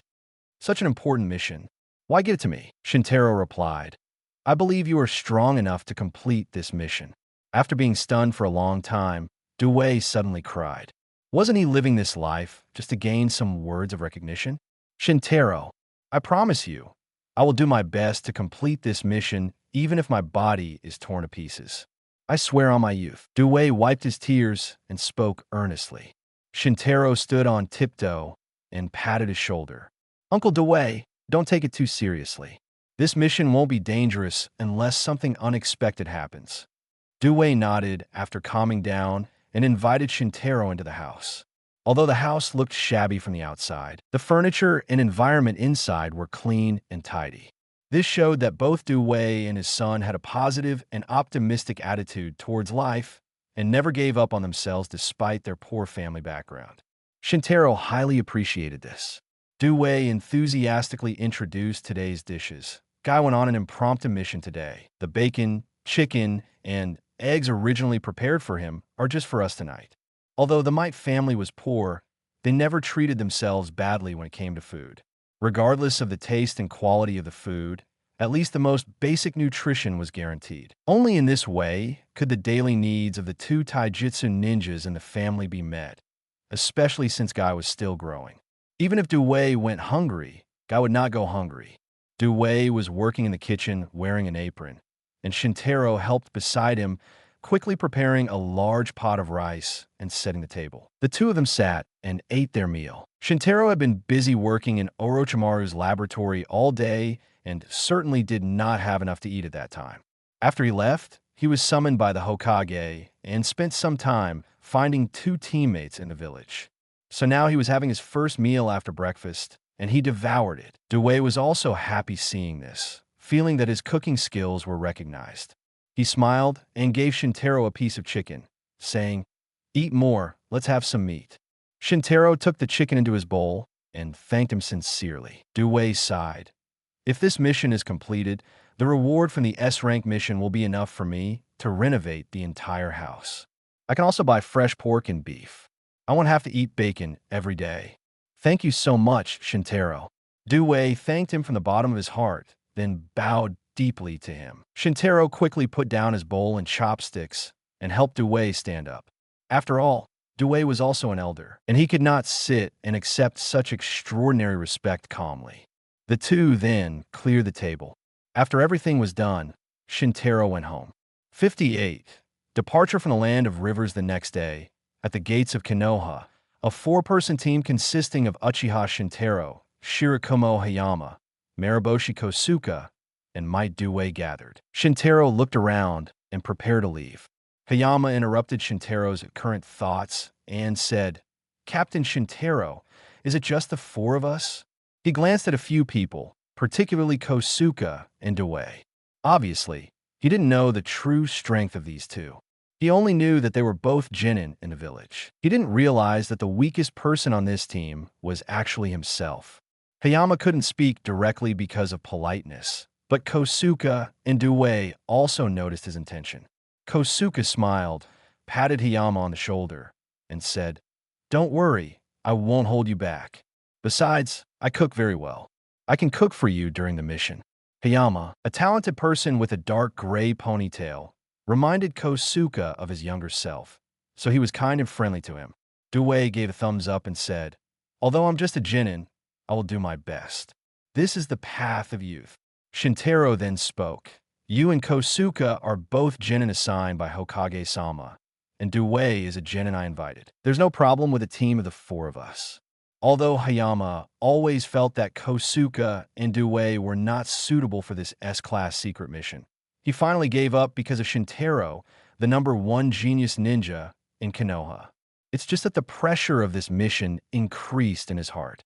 After all, he had two genin with him. Seeing that Hayama no longer objected, Shintaro led the three of them and officially set off. Along the way, they ate and slept outdoors under the stars and the moon. When they were tired, they rested in the trees. When they were sleepy, they slept in the trees. When they were thirsty, they replenished their water from rivers along the way. Time was money, especially since this mission was special, and time was life. The placement of Sunagakure Ninja would change every day. The sooner Shintaro and the others arrived, the more detailed information they would get. So it took less than 2 days, and on the second night, Shintaro and the others arrived in the Land of Rivers. The Land of Rivers, as its name suggests, had many mountains and river valleys. Shintaro and his party traveled through thousands of mountains and rivers in the Land of Rivers before arriving in Tanagakure, a ninja village in the Land of Rivers. Tanagakure was very small compared to Konoha. It was said to be a village, but in reality, it had grown into a large town. However, Tanagakure was a village in the true sense of the word. The entire population of the village, including civilians, did not exceed 5,000, and the number of ninja was less than 200, most of whom were genin. Only Heisen's strength could reach the average jonin level in Konoha. Heisen personally received Shintaro and his team from Konoha. "I have admired you for a long time. You're the #1 genius in Konoha, Uchiha Shintaro, right? You come from a famous clan and are talented. Seeing you today, you indeed look the part. You are truly a talented person." Heisen, a nearly 40-year-old from Tanagakure, was trying to please the 11-year-old Konoha Chunin, Shintaro, with a smile on his face. This might be the tragedy of a small country and a small village, and it could also be said to be a way of survival. Shintaro politely returned the favor, looked at Heisen's face, and then said, "Village chief, you overpraise me. It's just a false reputation spread by the villagers through rumors. Can the information about this mission be more detailed?" Heisen said with a serious expression, "Those two rogue ninja are elite Chunin and considered quite capable in our village. They coveted my position as village chief, and they joined forces to start a rebellion, but I suppressed it. Their rebellion was quelled, but they escaped. There are many mountains and rivers in the land of rivers, and no one knows in which mountain they are hiding. I sent many ninja teams from my village to search for them, but all failed, and it's inconvenient for me to leave the village. So I can only entrust the ninja from your village to help." Shintaro nodded and said, "I'm afraid this task will take some time. During this period, I may need to stay in Tanigakure village for a while. Don't worry, the accommodation prepared for you is all ready, and you can move in now." Hizen smiled and signaled the servant beside him to take Shintaro and the others to their residence. Shintaro stood up and asked casually, "Village chief, has there been any unusual activity in Sunagakure village in the land of rivers recently?" Hizen's smile stiffened. Then he replied with a half-smile, "I assure you that Tanigakure village will remain neutral between Sunagakure and Konoha. I hope your village understands." Shintaro nodded and left as if nothing had happened. Hizen took a deep breath. He knew very well about Sunagakure's recent movements and was just pretending to be ignorant, because the weak Tanigakure village couldn't afford to offend either side between Sunagakure and Konoha. Sunagakure village might not be strong among the 5 great ninja villages, but it could easily destroy the small village of Tanigakure. Shintaro was led to the residence by the servant. A single-family villa with its own backyard. The servant handed over the keys to the residence and the necessary information for the mission, then left. Shintaro turned around and said, "It's already late today. We'll set off tomorrow. Let's spend the night here tonight." Hayama and Due nodded. Kosuke looked at everyone with a smile and said, "Then you could try my cooking skills tonight. I'll go buy the ingredients." Shintaro said expectantly, "We'll be waiting." Kosuke went to buy the ingredients. Shintaro then found a detailed map of the land of rivers from the intelligence, spread it out on the ground, and said, "Let's discuss the plan. The target is Mount Akaishi, which is the mountain closest to the land of wind. If there is any activity in Sunagakure village, it will be arranged there first. Let's search to the west, pretending to look for the rogue ninja, so that even if we encounter Sunagakure ninja, we have an excuse to escape unscathed." Hayama looked at Shintaro in admiration. He had great confidence in this young, but very calm and reliable ninja. Due followed the plan unconditionally. After all, it was Shintaro who brought him on this mission. A while later, Kosuke returned with 2 large bags and a big iron pot on his back. "Tonight's dinner is sukiyaki." "Sukiyaki?" Shintaro asked, puzzled. In fact, he had never eaten sukiyaki in his previous life until now. Kosuke set up the iron pot in the kitchen. He cut the beef into thin slices and grilled them briefly, then added soy sauce and sugar seasonings and cooked them in the pot along with vegetables, mushrooms, tofu, and other ingredients. When the water in the iron pot was almost dry, Kosuke added enough cooking sake to the pot to make it fresh. He then brought the cooked sukiyaki pot to the table and cracked fresh eggs into everyone's bowls as a sauce. The aroma filled their noses, and everyone couldn't help but pick up their bowls and chopsticks and immediately taste it. Shintaro, Hayama, and Due all gave thumbs up in approval, making Kosuke smile with satisfaction. 59. Information on Sunagakure ninja. The next morning, the sun shone on the residence. Shintaro and the others were ready, with Kosuke carrying an iron pot on his back, as they might have to sleep in the open for the next few days. Shintaro straightened his forehead protector and led the group to officially depart, heading west, crossing mountains and ridges. The farther west they went, the sparser the vegetation in the mountains became, changing from dense forests to low shrubs. Along the way, some of them pretended to look for traces of the rebellious ninja from Tanigakure village and asked for directions in several villages. Finally, they heard from a woodcutter that he saw 2 people dressed like those in the intelligence map walking west. This was precisely the direction Shintaro and the others were headed, so he stopped wasting time on the road and continued westward. However, this made him consider a possibility, which was that Sunagakure village might not be aware of the movements of the 2 rebellious ninja, but they just didn't dare look west for fear of provoking the ninja from Sunagakure village. But this didn't matter. Even if the 2 traitorous ninja were in the territory of the Sunagakure ninja, Shintaro had a reason to destroy them, and could also openly gather information about Sunagakure village. Walking until dusk, Shintaro signaled to the group to stop and said, "We will camp near here tonight and continue our journey tomorrow. Otherwise, we will enter the territory of the Sunagakure ninja the day after tomorrow after receiving the mission." Hayama thought this made perfect sense, so he stopped and began looking for a suitable place to stay. Kosuke took out the iron pot and said, "Then I'll remain responsible for tonight's dinner. I happened to buy some ingredients from the village along the way today."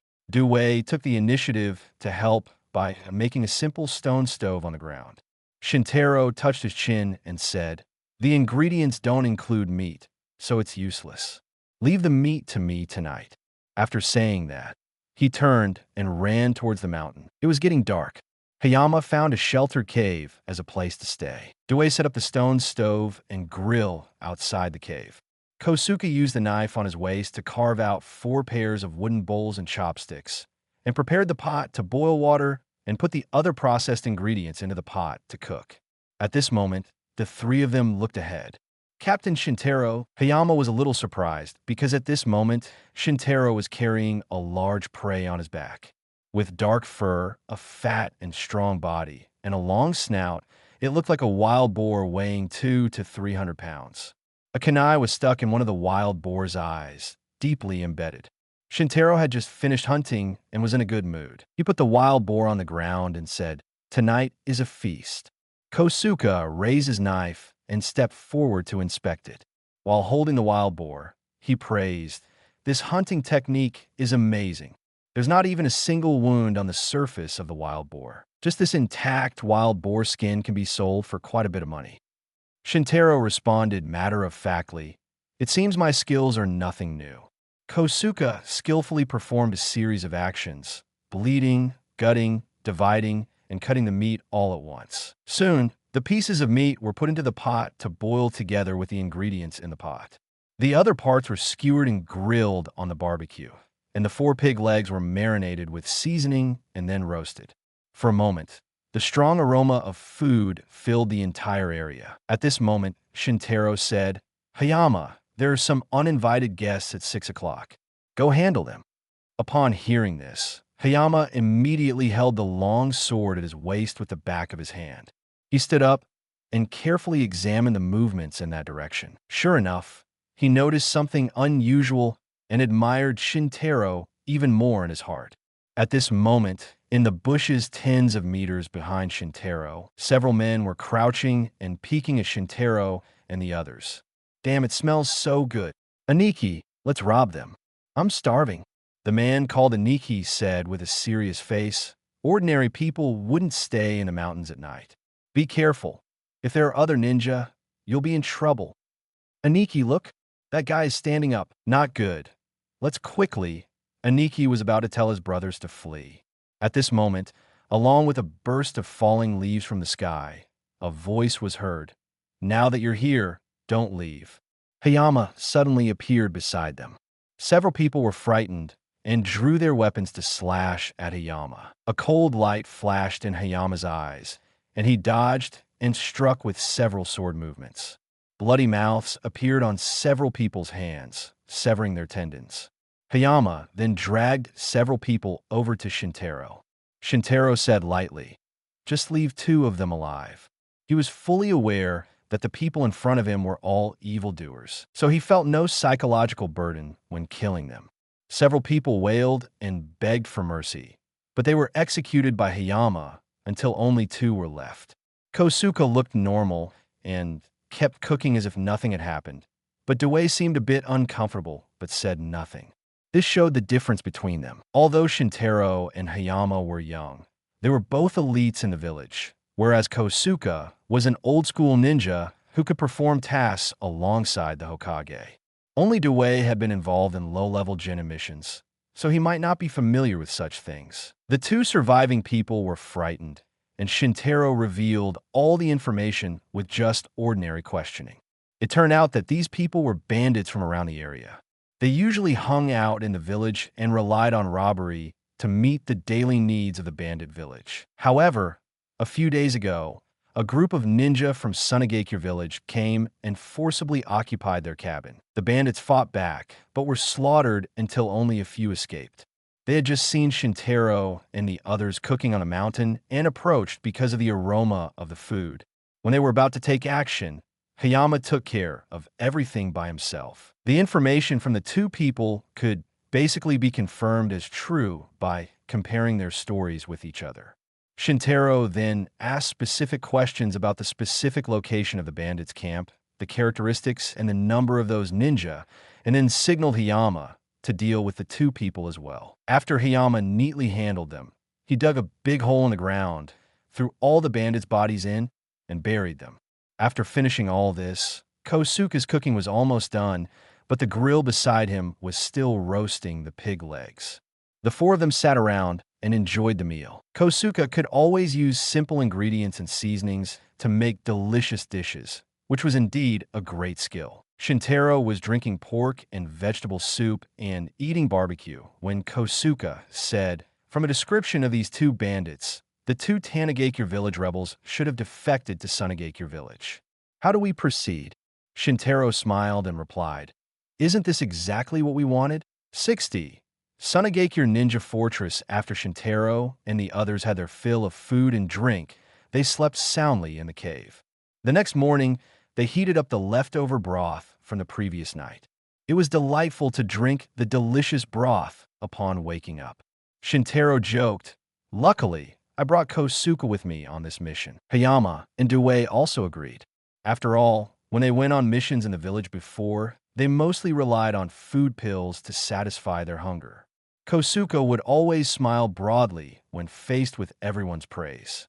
After packing everything up, Kosuke carried the pot and continued following Shintaro westward. The group followed the route indicated by the bandits the previous night and arrived at the mountain where the village was located within a few hours. The hut is on a gentle slope in the middle of the mountain. Shintaro observed the bandit hut from a distance with his 6 eyes. Hayama asked, "Will we be considered enemies if we go straight there?" Shintaro waved his hand and said, "Let's pretend we don't know there are Sunagakure ninjas inside." Hayama still felt a bit uneasy but nodded.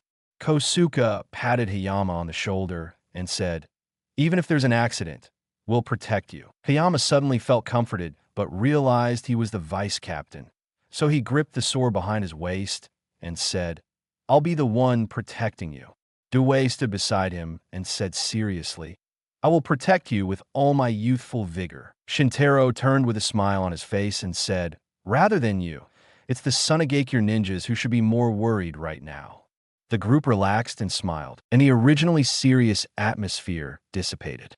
Shintaro then said, "The team will immediately attack the mountain fortress directly, pretending it's a mission to eliminate the bandits to explore the number and strength of the Sunagakure ninjas inside. Remember to be careful not to escalate the situation." "Yes, Captain," Hayama said, drawing his sword. "Understood." Kosuke and Due also nodded obediently. "Let's go," Shintaro said, and everyone began running towards the mountain. At the mountain fortress, a group of Sunagakure ninjas dressed as bandits were strengthening and building the fortress, aiming to turn it into a stronghold that could be used directly in the ninja war.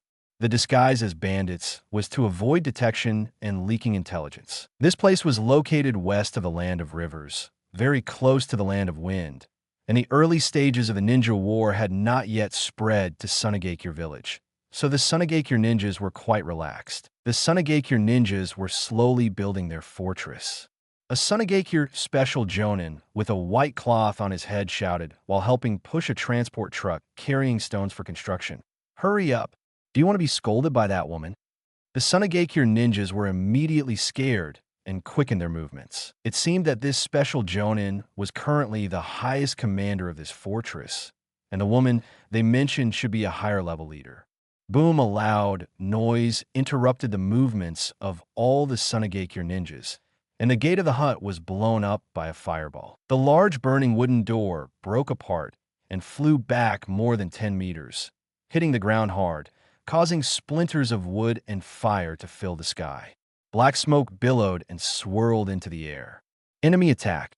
The special Jonin immediately reacted and shouted, although he didn't yet know who the enemy was. Outside the village, Shintaro had just completed a seal and spat out a fireball. Now he began forming another seal, ready to perform another ninjutsu. Beside him, Kosuke threw 4 explosive tags and attached them to the wall, creating 4 large holes in the wall. Hayama, wielding his sword, stepped forward and jumped into the air, swinging the sword in his hand. A sharp airflow instantly cut through from his blade, slicing the already crumbling wall. A large section of the wall suddenly collapsed, stirring up dust on the ground. Compared to ninjutsu users like Shintaro, Dewey's destructive power against buildings was limited. However, it didn't mean his power was weak. Dewey directly opened the hashiment, and the blood flow in his body increased rapidly, causing his skin to turn red and green steam to rise from his body. At this moment, many Sunagakure ninjas disguised as bandits gathered outside the hut. Dewey rushed into the crowd, standing on the ground with his hands spinning and kicking hard. Konoha Senpu. The Sunagakure ninjas were immediately dispersed, with people continuously being knocked away by Dewey. At this moment, Shintaro also completed his seal, and he appeared to be spitting fireballs into the air one by one, while simultaneously throwing a large number of shuriken to combine with the fireballs. A large number of burning shuriken were thrown from the sky, drawing perfect arcs and covering the Sunagakure ninjas in the village with weapons. The Sunagakure special Jonin was shocked by the sudden attack, and for a moment, he could only run around to avoid the falling burning shuriken. Shintaro observed the area with his 6 eyes and confirmed that the entire fortress was filled with Sunagakure ninjas, numbering nearly 50. Most of them were mid-level genin, and only one wearing a white cloth on his head was a special Jonin, whose strength was comparable to Hayama. Although the enemy was numerous, Shintaro was not panicked at all and continued to use area of effect attacks towards the crowd. Gaton, Guka Mekyaku, a surging sea of fire attacked the Sunagakure ninjas, causing them to suffer significant losses. Many Sunagakure ninjas, burnt by the high-temperature flames, could only fall to the ground, writhing and howling. "Are you Konoha ninjas? Why are you attacking us?" The special Jonin held a kunai in front of Shintaro. Shintaro replied, "Exterminating bandits is only natural." The special Jonin slapped his head, his face wrinkled, and he believed Shintaro's words, thinking it was just a misunderstanding. A misunderstanding. It's all a misunderstanding. I am Sato, a special Jonin from Sunagakure, and here's my forehead protector. Sato took out his forehead protector and showed it to Shintaro. Shintaro seemed hesitant and said, "Sunagakure ninja? Then why are you pretending to be bandits?" That's a secret, so I can't tell you," Sato replied. "Anyway, it's all a misunderstanding. Let's stop fighting each other." Shintaro nodded and instructed Hayama and the others to stop.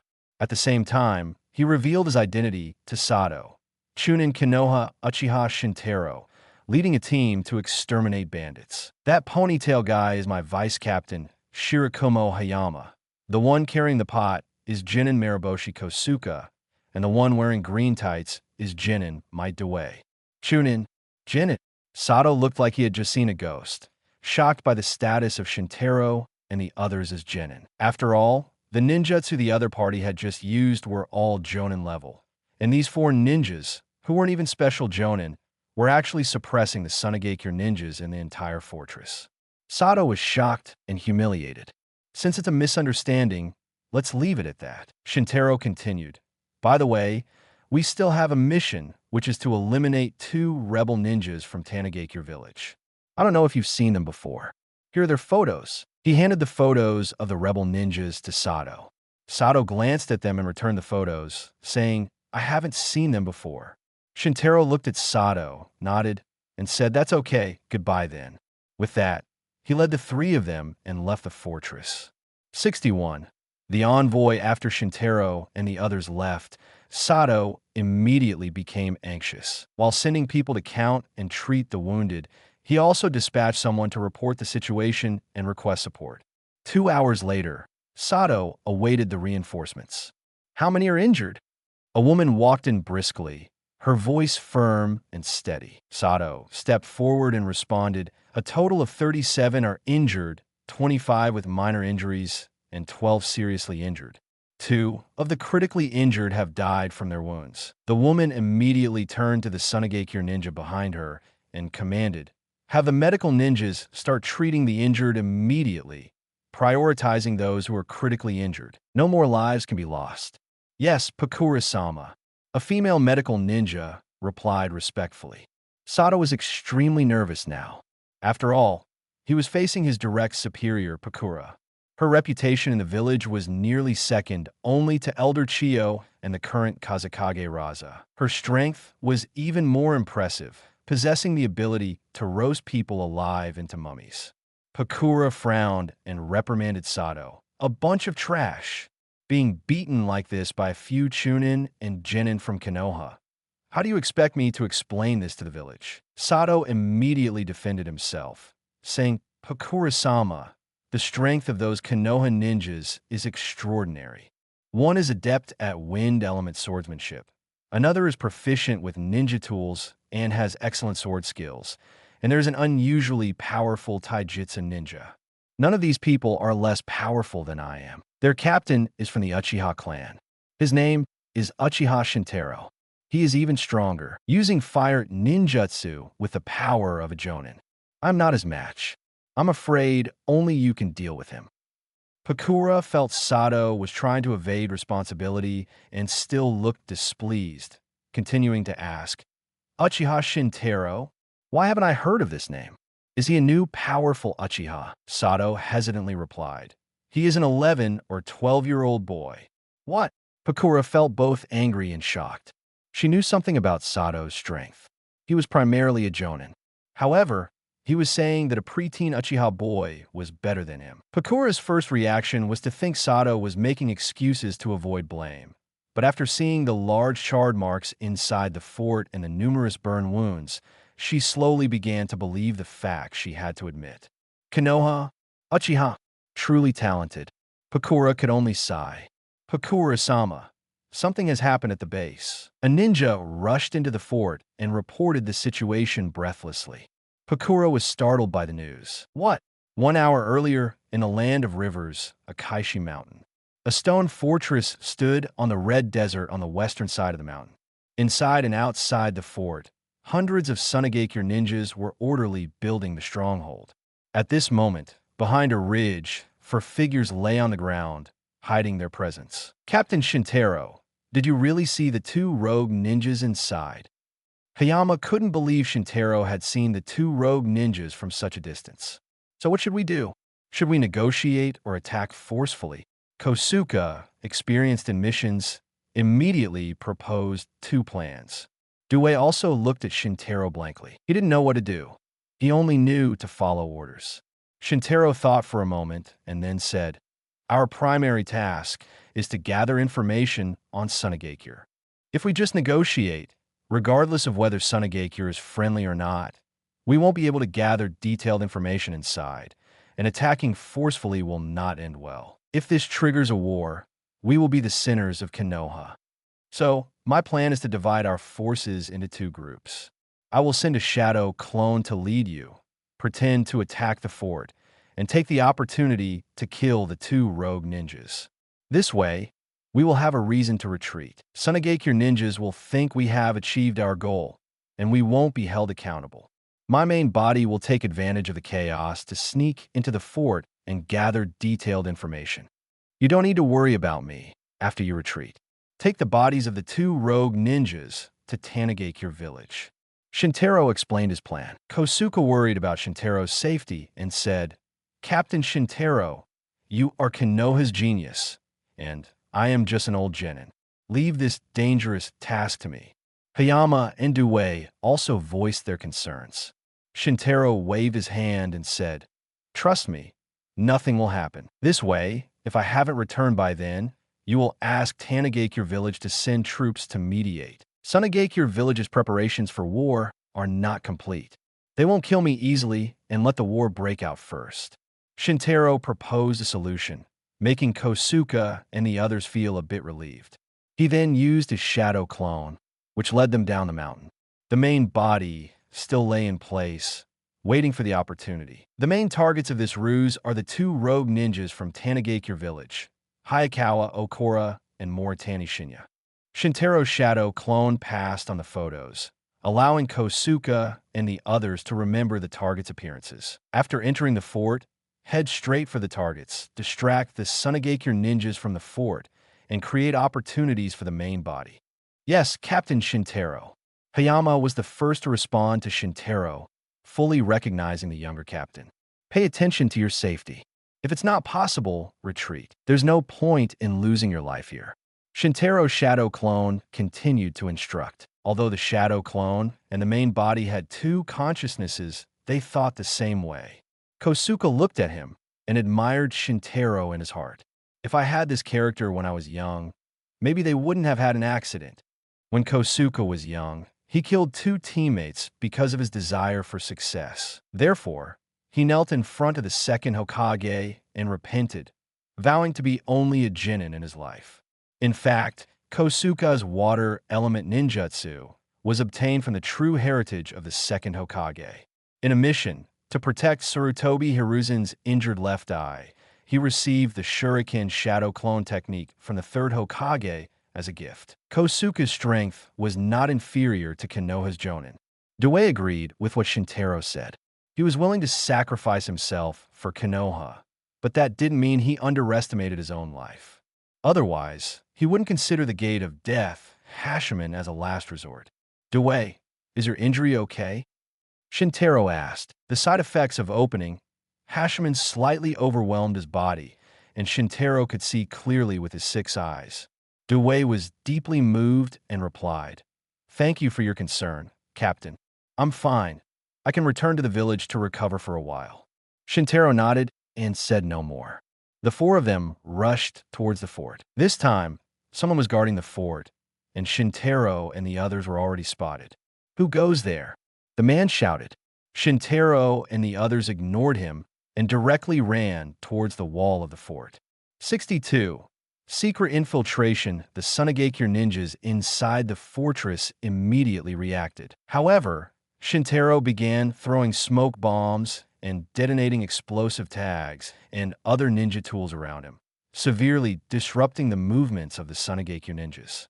While the Sunagakure ninjas were in chaos, Shintaro's shadow clone took Kosuke and 2 others directly to the center of the fortress. According to information obtained by the main body using 6 eyes, the 2 rogue ninjas were near the center of the fortress.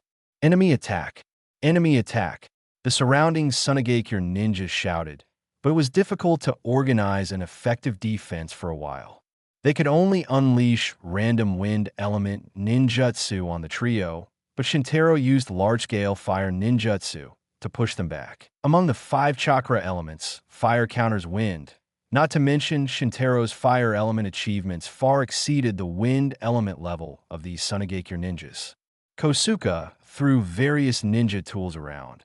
Hayama slashed wind blades in all directions, while Due wielded nunchaku, responsible for blocking incoming hidden weapons and kunai. At this moment, the 2 rogue ninjas who were reporting various information about the land of rivers and the village of Tanagakure to the Sunagakure officer in the middle of the fortress noticed the commotion outside. Hayakawa and Moritani were using the information they had about the land of rivers and the village of Tanagakure as bargaining chips to gain protection from Sunagakure village. However, the current commotion made them both consider a possibility. Could they be here for me? The 2 rushed out to check. Konoha. They were both shocked to see the Konoha headbands of Shintaro and the others. "So, that bastard has defected to Konoha?" Hayakawa said angrily. Moritani disagreed and saying, 2 kids, 1 old man, and 1 funny-looking guy with a watermelon head. Does Konoha think these people can kill the 2 of us? That's too naive. However, the current situation seemed a bit dire. The 2 children, the old man, and the funny watermelon head that Moritani mentioned were actually cutting their way through the Sunagakure ninjas and heading straight towards them. Hayakawa raised his hand and said, "Something's wrong. Why are they getting closer?" Moritani looked ahead. "Damn it." Clang clang, they both pulled out kunai and blocked the explosive tag kunai thrown by Kosuke. A kunai stuck into the ground and exploded not far away. They moved forward to avoid the blast. Unexpectedly, in just 10 seconds, Shintaro and the others were already close in front of them. However, Hayakawa and Moritani were not powerless, good-hearted people. They immediately reacted and prepared for battle, as long as they could delay for a while. But Shintaro did not give them the chance to delay. Jinjutsu. What? Sharingan. Hayakawa and Moritani felt something was wrong. They realized they had encountered the Sharingan, yet they still couldn't move, as if they were truly bound by chains. Shintaro stepped forward with a kunai in his hand, stabbing Hayakawa in the heart and casually slashing Moritani's throat. Hayama and Kosuke took over the bodies of the two. Due was responsible for guarding the area. The four then prepared to retreat, but were blocked by Sunagekyo ninjas. Konoha ninjas! What do you intend to do? A Sunagekyo Jonin asked. Shintaro took out the mission authorization letter and said, "We have received a mission to eliminate rogue ninjas in Tanagekyo village." Konoha is so domineering, coming to our Sunagekyo village territory to eliminate rogue ninjas? The Jonin continued to question with a sneer. Haha, I haven't yet settled the crime of hiding traitorous ninjas with you, Shintaro said calmly. The Sunagekyo Jonin looked ugly and knew he was wrong. Shintaro led Kosuke and the other three past the Sunagekyo ninjas. Make way. The Sunagekyo Jonin stepped back and ordered those around to make way for them. Shintaro led the others out of the fortress and quickly ran into the distance. On the way, the Shadow Clone was released, and Kosuke and the other three continued to carry the rogue ninjas' bodies to Tanagekyo village. At this moment, inside the fortress, the Jonin ordered a ninja to report to Pakura with an ugly expression on his face. Pakura was the commander of operations in Sunagekyo village, so of course, she had to be informed about the major incident that happened at the fortress headquarters. At this moment, a Sunagekyo ninja was quietly observing the situation outside from a dark corner of the fortress building. This Sunagekyo ninja was actually Shintaro's real body. He had just taken advantage of the chaos to sneak into the fortress and used a transformation technique to disguise himself. The Jonin arranged everything and was preparing to return to the fortress to rest for a while, worrying about facing Pakura's punishment. Just as he was feeling uneasy, a shadow unknowingly spread beneath his feet. This was precisely Shintaro's 10 shadows. The shadow merged with the Jonin's shadow, and the Jonin couldn't move for a moment. His eyes widened, and he wanted to scream loudly, but his own hand choked his throat. His footsteps began to move slowly, his hand closing around his throat, and he whimpered a little. However, the Sunagekyo ninjas who had just experienced an enemy attack didn't notice this small movement at all. The Jonin walked to a corner with this strange posture, and then the shadow began to rise slowly. It stopped until it reached the Jonin's neck. The shadow formed a large hand and grabbed the Jonin's neck. With a click, it broke the Jonin's neck. Since cursed energy replaced In chakra, it was harder to detect. After all, Shintaro was the only one in the world who possessed cursed energy. He rifled through the Jonin's body and found his ID information. Nakamura Takashi, currently serving as Pakura's deputy and responsible for building and guarding the Sunagekyo fortress in the Land of Rivers. Shintaro looked at his appearance, then used the transformation technique to change into Takashi's appearance, and easily hid Takashi's body in a corner, burying it with earth ninjutsu, so no one would find it for a while. Shintaro then used this appearance to openly sneak into the central building of the fortress, using the wide vision of 6 eyes to locate the information. Along the way, many Sunagekyo ninjas greeted him, but Shintaro could only gesture slightly to avoid being exposed. He soon found Takashi's office. He pushed the door open and entered, immediately locking the door and began rummaging through boxes and cabinets in the office. He dug out a pile of documents and found some very important information understanding the goals of Sunagekyo village. It turned out that the third Kazekage had disappeared, but the news was blocked and kept secret. Sunagekyo village decided to use this incident as a reason to launch a war against Konoha. Due to the large number of troops being deployed for the war, Sunagakure village decided to build a fortress in the land of rivers, which is located between the land of wind and the land of fire, to prepare for troop deployment in advance. Shintaro took these documents and then opened the door to find Pakura's office, where the fortress personnel list should be located. Using 6 eyes, he saw that Pakura's door was locked, so he used 10 shadows to enter through the door's crack and unlock the door. However, an alarm sounded at this moment, and Shintaro didn't expect Pakura to have made double preparations. If the key was not used to unlock the door, the hidden alarm inside the door would go off. Shintaro immediately entered the room, opened the cabinet, and searched for information, and finally found the personnel list information he wanted. Shintaro stored the information and heard footsteps coming from the corridor. He immediately stood up and broke the window. A large group of Sunagakure ninjas immediately headed to the office. As Shintaro was about to leave the office, a Sunagakure ninja asked, "Takashi-sama, what happened?" Shintaro pretended to be angry and said, "It must have been those Konoha ninjas earlier. They stole information and jumped out of the window and escaped. Chase them." He then rushed out. The Sunagakure ninjas ran to the window to check, but didn't see any Konoha ninjas on the street outside. People outside were still cleaning up the mess from the Konoha ninja invasion. The Sunagakure ninjas realized something was wrong and shouted, "That wasn't Takashi-sama just now. Go and chase him." 63. Pakura versus Shintaro at this moment. Shintaro had released his transformation technique and jumped out the window to escape from the central building. He landed on the ground outside the fortress and climbed over the sidewall. Seeing this, a group of Sunagakure ninja behind him immediately gave chase, but as they jumped over the wall, they were stunned by the explosive tags planted in the wall. This gave Shintaro enough time to escape. By the time these Sunagakure ninja climbed the wall again, he had disappeared. "Damn it!" One Sunagakure ninja cursed, pounding his chest in frustration. "What happened?" A woman's voice startled the Sunagakure ninja. "Pakura-sama, someone just broke into your office and escaped that way." The panicked Sunagakure ninja reported. Pakura had just arrived at the fortress from another location. Before she could even receive the news about the 2 rebel ninjas being killed, she was informed that her office had been broken into. Furious, she shouted, "What are you doing for food? You quickly check what information is missing. I will chase him."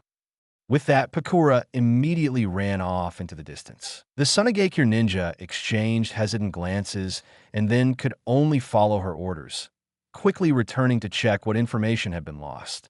Pakura was very fast and soon caught sight of Shintaro from a distance. She quickly closed the distance and entered Shintaro's field of vision. Shintaro had seen Pakura's picture in the office. She had dark green hair tied into a bun, with 2 orange bangs hanging down the sides of her forehead. She had a proud chest, with her back almost completely exposed. Such distinctive features allowed him to recognize Pakura at a glance. One person fled while the other chased. They navigated obstacles along the way, delving deeper into the interior of a land of rivers, with the surroundings gradually transforming into dense forest. The distance between them closed from an initial kilometer to just 200 meters. Shintaro initially thought there would be many pursuers behind him, but now he realized Pakura was the only one following him. How can this woman be so confident? He was slightly surprised, and his mind immediately became alert. Behind him, Pakura followed the trail left by Target. She finally saw Shintaro's back, so she shouted, "Uchiha Shintaro, I know it's you.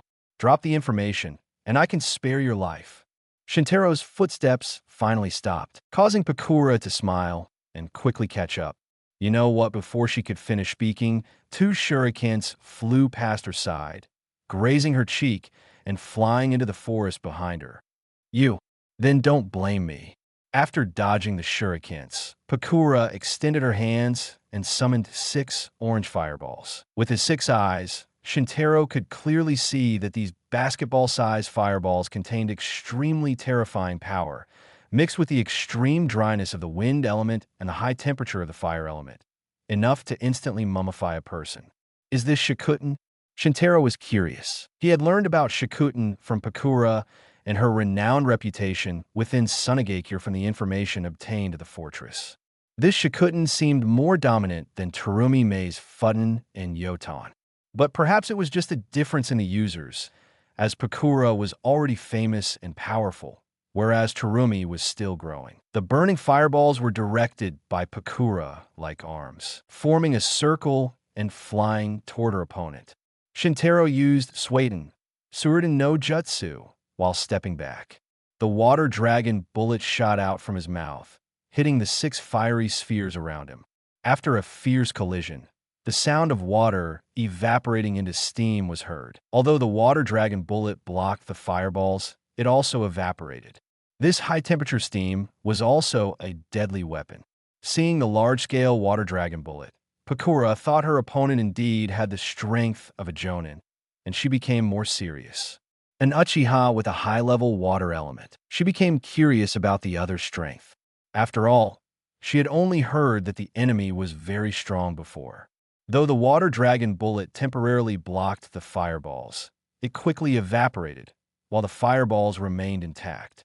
The fireballs quickly pursued, forcing Shintaro to continually change direction. Boom, a fireball hit the ground and exploded. When the dust and smoke cleared, the ground turned dry and cracked, as if it had suffered severe drought for over a decade. However, Shintaro was so fast that the fireballs could never catch him.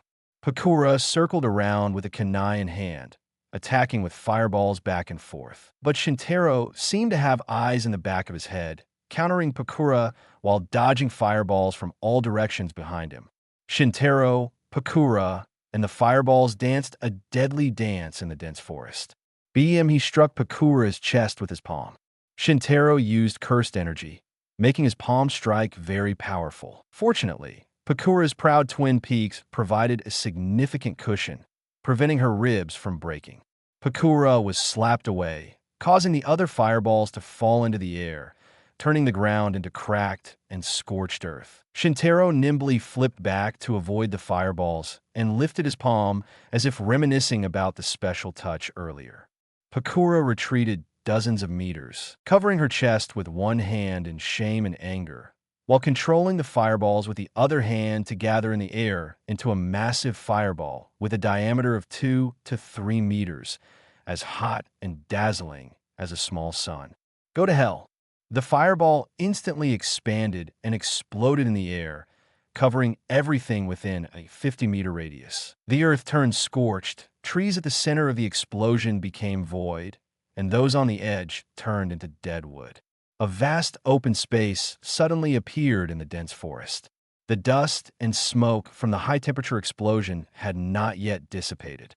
But on reflection, the other party should have no bones left. Pakura stood outside the explosion range, pondering this, when suddenly 2 shurikens shot out from the open space. She easily dodged them and was surprised that the other party was still alive. At this moment, she felt a cold touch on her bare white arm.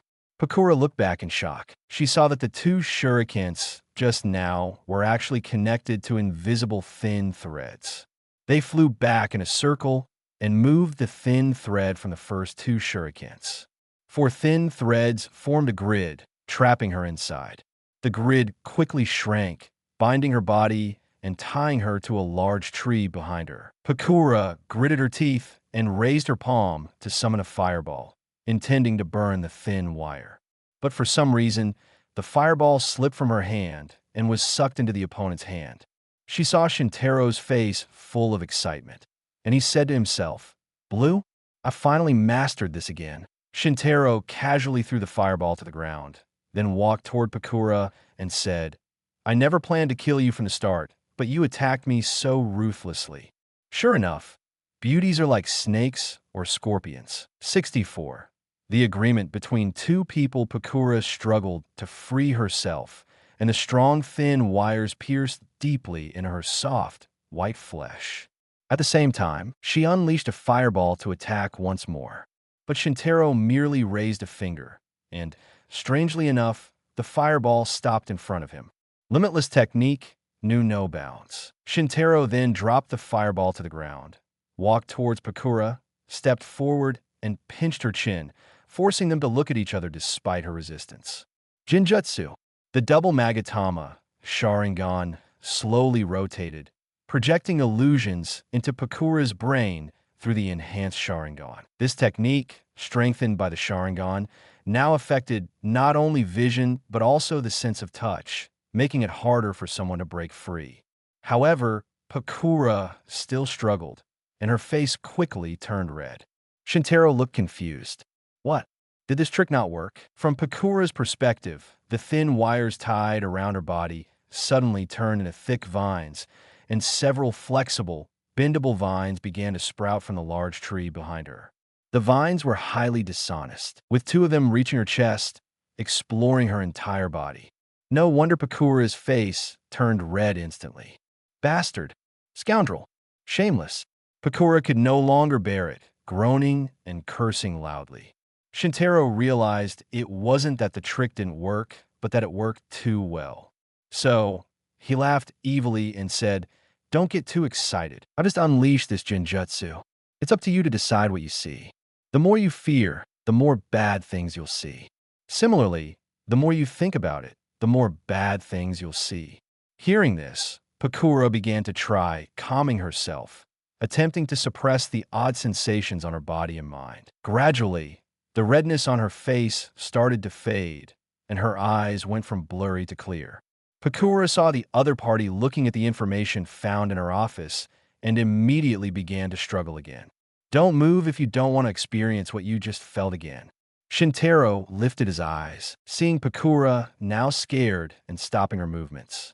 What exactly do you want? Pakura asked. Shintaro replied calmly, I don't want to do anything. As I said earlier, I never intended to hurt you from the start. But now, I have an idea that we can make a deal.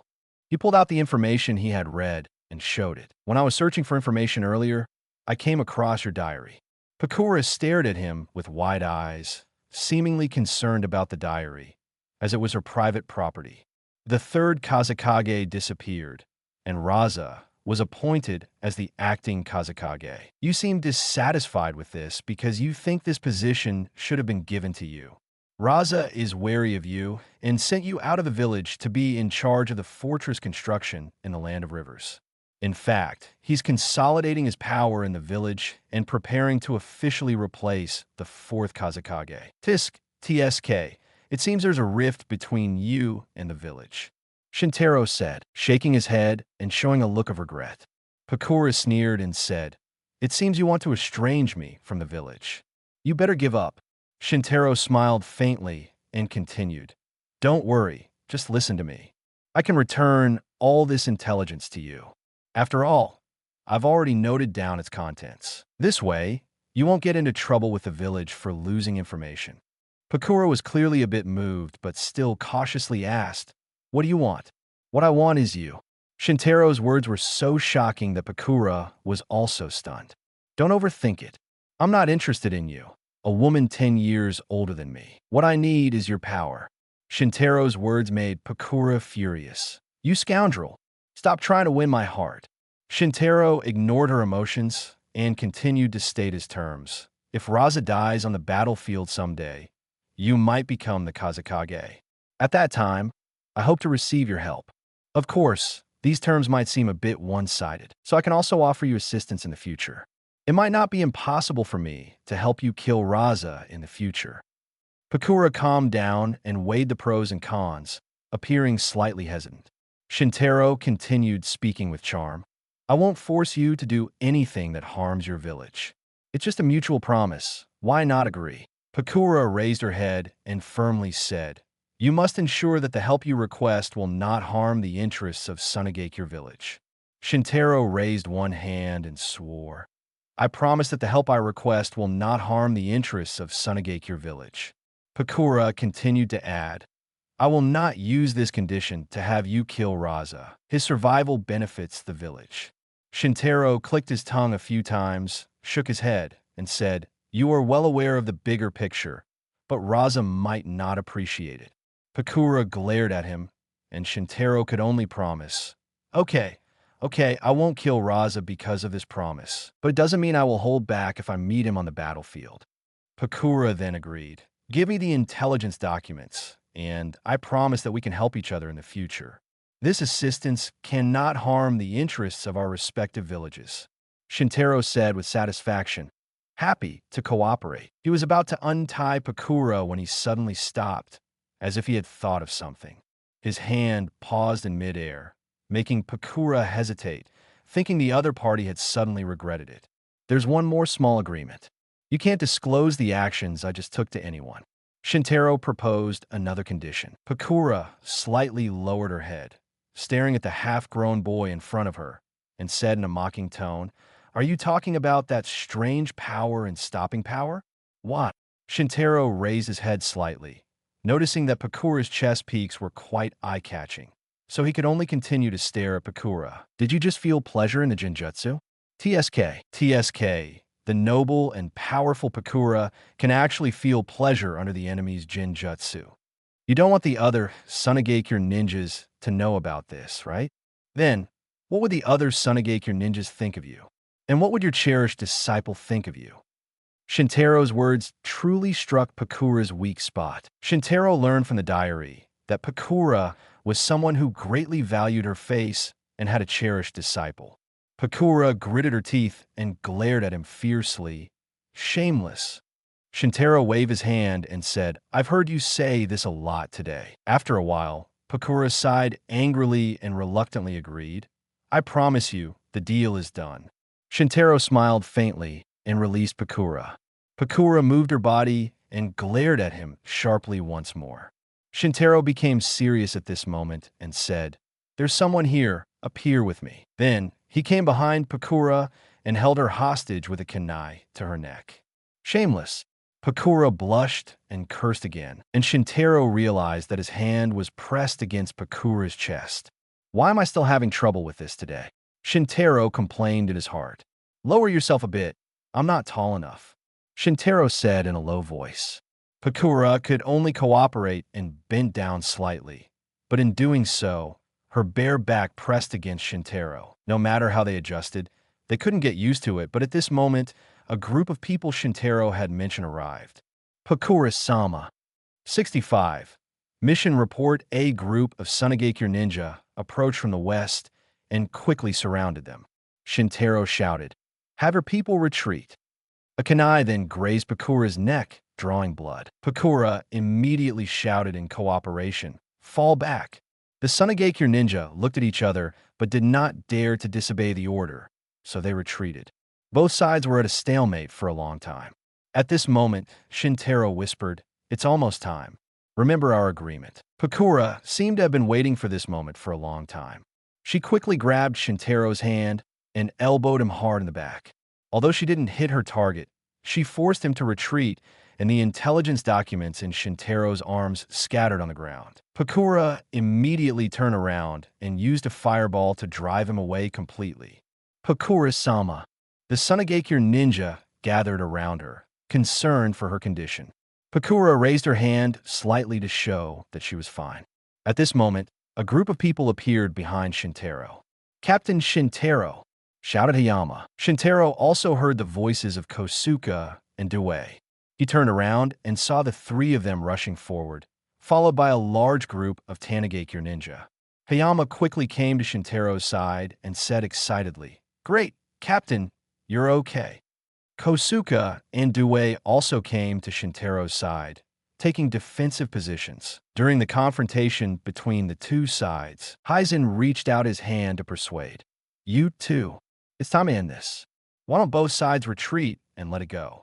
Pakura first asked her subordinates to collect the intelligence documents, then pointed at Shintaro and cursed. "This bastard stole the secret documents of Sunagakure. If I hadn't risked my life to recover them, they might have fallen into Konoha's hands. How can you expect us to just let it go?" Shintaro remained unfazed and said to her, "It's Sunagakure that harbored those rogue ninjas. Leader Hizen, you know that the two rogue ninjas from your village were hiding in Sunagakure territory." Hizen humbly begged Shintaro to stop speaking.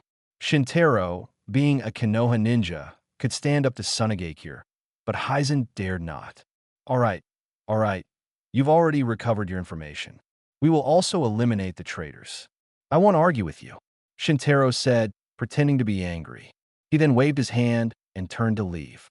Seeing this, Pakura also left with the Sunagakure ninja.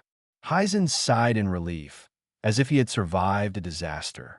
When both sides had left, Hayama looked out and asked, "Captain, is the mission completed?" Shintaro smiled and said, "I deliberately returned the intelligence documents to them. I've memorized the contents." Hayama gave a thumbs up in admiration and said, "Captain, you're wise." A happy smile appeared on Kosuke's face, and Due admired him too. Initially, the three of them thought Shintaro would meet his end this time, but unexpectedly, he was saved in this way and successfully completed the mission. To celebrate the success of our first mission together, let's have a barbecue when we return to the village. The three agreed. After all, even if they didn't want to eat, they still had to face Shintaro. Konoha Village, Hokage's office.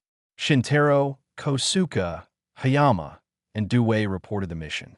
Really? So, Sunagakure is preparing to attack Konoha. Hiruzen frowned, with a pipe in his mouth, tapping his fingers rhythmically on the desk as he pondered. He exhaled smoke and said, "Then we can only prepare for defense." Bang with a loud noise, the office door was slammed against the wall. A man with black hair, wearing a black robe, with a white bandage over his right eye and right hand, and a cross-shaped scar on his chin, appeared. "Sarutobi, you are too weak. Since you've obtained information that Sunagakure will attack, why don't you strike first?" Shintaro turned slightly to look at the man who was so rude to the Hokage. Slightly weaker than Sarutobi Hiruzen, but still at Kage level. Six Eyes provided the information instantly. Hiruzen showed displeasure and said, "How can Konoha easily provoke a war? Konoha has always respected peace. Even if Sunagakure plans to attack, we should not take the initiative to attack another country. We can respond through active defense and diplomatic condemnation." He was interrupted by Danzo before he could finish his sentence. "Sarutobi, you will regret this." Hiruzen looked unhappy hearing this and said, "Danzo, I am the Hokage." Upon hearing this, Danzo snorted, turned, and left the Hokage's office. Hiruzen said to Shintaro and the others with embarrassment, "I made you laugh. All right, mission accomplished, and you've worked hard." The four of them left the room obediently and closed the door. Hiruzen smoked in depression in the office, and for a moment, the Hokage's office was filled with smoke. Shintaro and the others went to a barbecue restaurant and ordered their dishes. While waiting, Shintaro broke the silence and asked, "Who was that just now?" The most experienced Kosuke answered, "That was Hokage's assistant, Shimura Danzo-sama, who is in charge of Konoha's Yanbiyu training department. He and the Hokage have been friends since ninja school, so his attitude is somewhat unruly." Shintaro nodded on the surface, but had different thoughts in his mind. Even good friends can be too domineering. Hiruzen is very cunning with Danzo. There are only two possibilities. First, the two of them are colluding, and second, Hiruzen finds Danzo very useful. Without these two possibilities, he would never believe that a superior would allow someone to threaten him.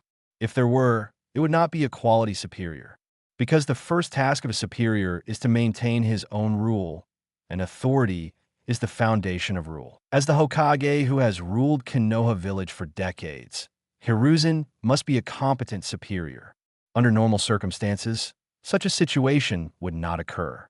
Shintaro had many thoughts in his mind, but when the barbecue was served, he put aside all his thoughts and began to focus on enjoying the food. After the meal, the four team members temporarily disbanded and returned to their respective homes. Hayama was happy to have successfully added an S-rank mission to his resume, while Kosuke was grateful to have contributed to Konoha again as a genin.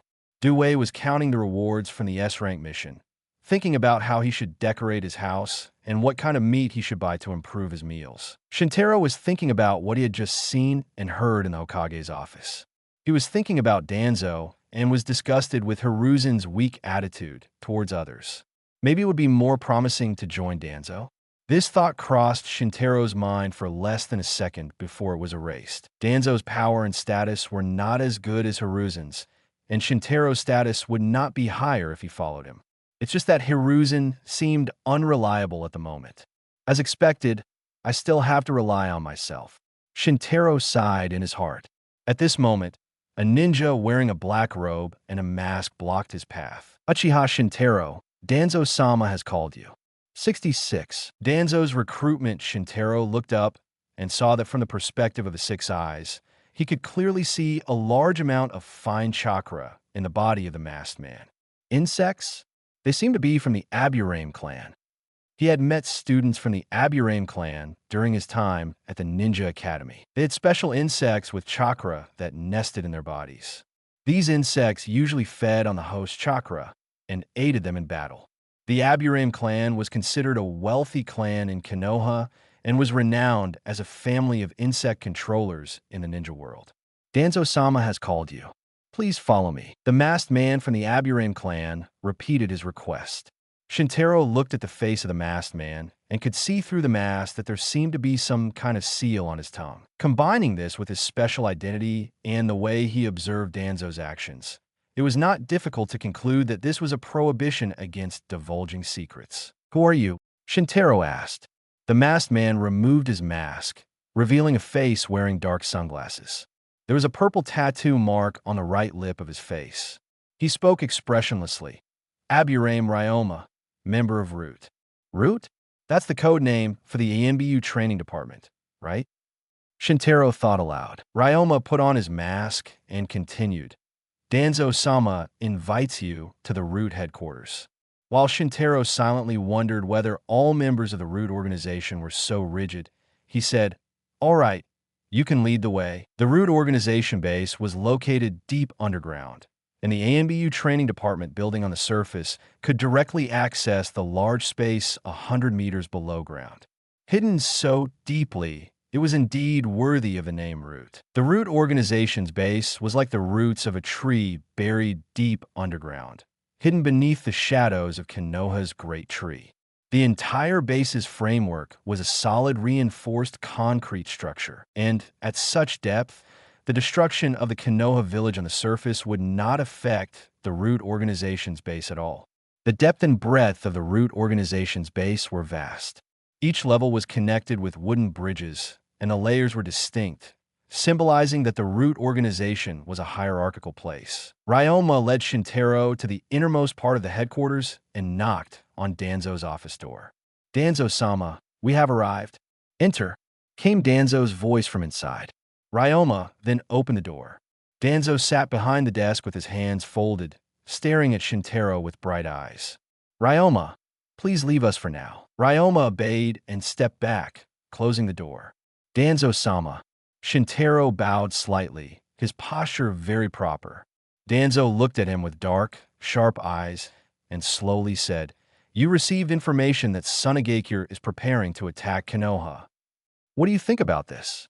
Shintaro thought for a moment and then replied, "I think Konoha should at least take countermeasures and build fortifications in the land of rivers to prepare for war, or take the initiative to attack and drive the Sunagakure ninja out of the land of rivers." Danzo's eyes softened a bit, and he said, "It seems you still have some spirit. Do you know what Hiruzen's actions are?" Shintaro was used to Danzo calling the Hokage by his first name, so he replied, "I don't know. The so-called active defense he talks about is just sending a few more troops to patrol the western border of the Fire Country. The so-called diplomatic condemnation is just sending people to Sunagakure for peace talks. How can he lead Konoha to victory with such a weak attitude?" As Danzo spoke, he slammed his palm on the desk, causing cracks to appear on the surface. Shintaro did not comment on this, but his heart felt a bit disappointed. Although Konoha was the strongest ninja village, with such a weak Hokage, the village might still face decline in the future. Maybe we can only hope the next Hokage will be stronger. Danzo's anger gradually subsided, and after calming down, he changed the topic and said, "It seems you and I are quite compatible. You can join Root." He seemed not to be asking, but commanding. "You are an Uchiha. Under normal circumstances, if you want to work in an official Konoha department in the future, you can only go to the Konoha security forces, which are managed by the Uchiha Clan. You won't gain real experience there, and you can only handle trivial disputes in the village. This will truly bury your talent. I can make an exception and recruit you into Root. Here." You can gain full experience, and I can give you special treatment. You can choose from all of Root's ninjutsu resources. You can also decide the tasks assigned to you. The conditions Danzo offered were not unreasonable. However, Shintaro remained unmoved. First, he did not like the hierarchical and gloomy nature of the Root organization, which reminded him of the bureaucratic jujitsu world system in his previous life. Moreover, the curse mark on Ryoma also reminded Shintaro that despite Danzo's kind words, he was highly distrustful of his subordinates. Secondly, Shintaro did not need ninjutsu resources. The Uchiha Clan behind him could provide ample ninjutsu resources. Finally, he considered that if he joined Root, he would be buried deep underground like the entire Root network and never see the light of day. As a Root member, no matter how great you were, you could not bask in the sunlight. And the hidden ambition in Shintaro's heart would not accept such a limited future. Thank you for your kindness, Danzo-sama, but I am not suited to serve in the Root organization. Danzo's face turned grim, and he said, "Are you trying to refuse me?" He asked knowingly, while at the same time starting to activate his chakra to spread his aura. The majesty of his high position and his power comparable to that of the Hokage was enough to make ordinary ninjas feel frightened and submissive. However, he could do nothing. Shintaro still stood calmly in front of Danzo, already thinking of a way to escape. Seeing that neither recruitment nor intimidation worked, Danzo grimly prepared to take action. At this moment, a faint smile appeared on Shintaro's face. It seems there's no need to expose the Limitless technique. Shintaro was confident he could escape from Danzo's hands, but the prerequisite was that he would have to use the Limitless technique. Danzo would certainly not let go upon seeing the Limitless technique. Shintaro did not want to have a deadly conflict with Danzo, a high-level executive of Konoha. "Danzo-sama, you don't want to do anything to my assistant, do you?" A magnetic voice came from outside the door. Then Orochimaru pushed the door open. Orochimaru wore a Jonin vest, with black hair hanging behind his back. His eyes glanced at Shintaro and stared directly at Danzo. "Orochimaru, what do you want to do?" Danzo asked in a deep voice. Orochimaru stretched out his hands and said, "I don't want to do anything. I just want to take my assistant back. If there's nothing wrong with Danzo-sama, I'll take him away. I have research to complete later." Danzo looked coldly at Orochimaru and uttered a few words. "All right, fine."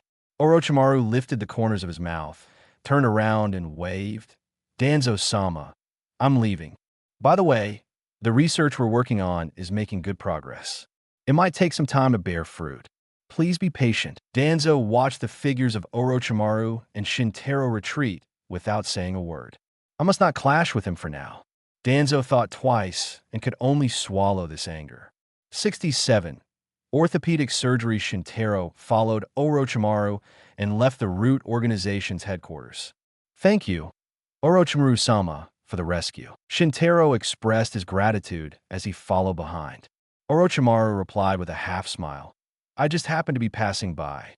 By the way, I do need an assistant. Do you have time today?" Shintaro hesitated a bit because he had promised Kurenai he would go to her house for dinner that evening. But after thinking it over, he realized it was still early in the afternoon and he would have enough time. Moreover, Orochimaru had just helped him, so it was difficult not to give him face. So Shintaro replied, "Yes, what would you like me to do, Orochimaru-sama?" Orochimaru said, "It's still about the soft modification technique. I've been spending some time researching it recently and have advanced it to the stage of in vivo experiments." Shintaro was very surprised by this. What Orochimaru mentioned would take time. From Shintaro's understanding, the soft modification technique was still a few steps away from being ready for in vivo experiments. And it would take several more months as well. As a result, Shintaro left the village for a short mission and found that it had reached the stage of in vivo experiments upon his return. It was imaginable how much difficulty Orochimaru had gone through during this period. Orochimaru noticed the possible thoughts in his mind, so he explained, "I don't have the patience to slowly develop this level of technique. So I sped it up a bit. After this experiment is completed, I plan to shift my research direction to develop more advanced soft modification techniques. Along the way, Orochimaru told Shintaro about the progress of the soft modification technique and his latest research ideas. In his words, Shintaro was one of the few ninjas with scientific literacy, so he was willing to discuss this with him. The two chatted and soon arrived at the research institute. On the operating table, a young man about Shintaro's age was bound naked, his eyes covered, and he was unconscious. I injected him with a strong anesthetic first, which is enough to keep him unconscious for 24 hours, so there's no need to rush. Orochimaru handed a piece of information to Shintaro and instructed, "You need to understand the situation first." After saying that, he went to change out of his Jonin vest. Kin Kazuki, 13 years old, Konoha Genin. The information was very detailed, from personal information to body measurements taken with precise instruments. This also showed Orochimaru's decisiveness.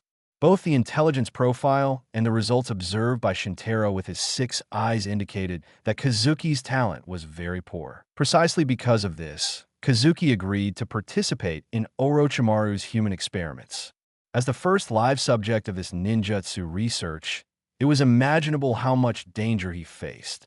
Moreover, Shintaro estimated that Kazuki's reason for participating in the experiment was not only his desire to become stronger, but also due to Orochimaru's powerful brainwashing abilities.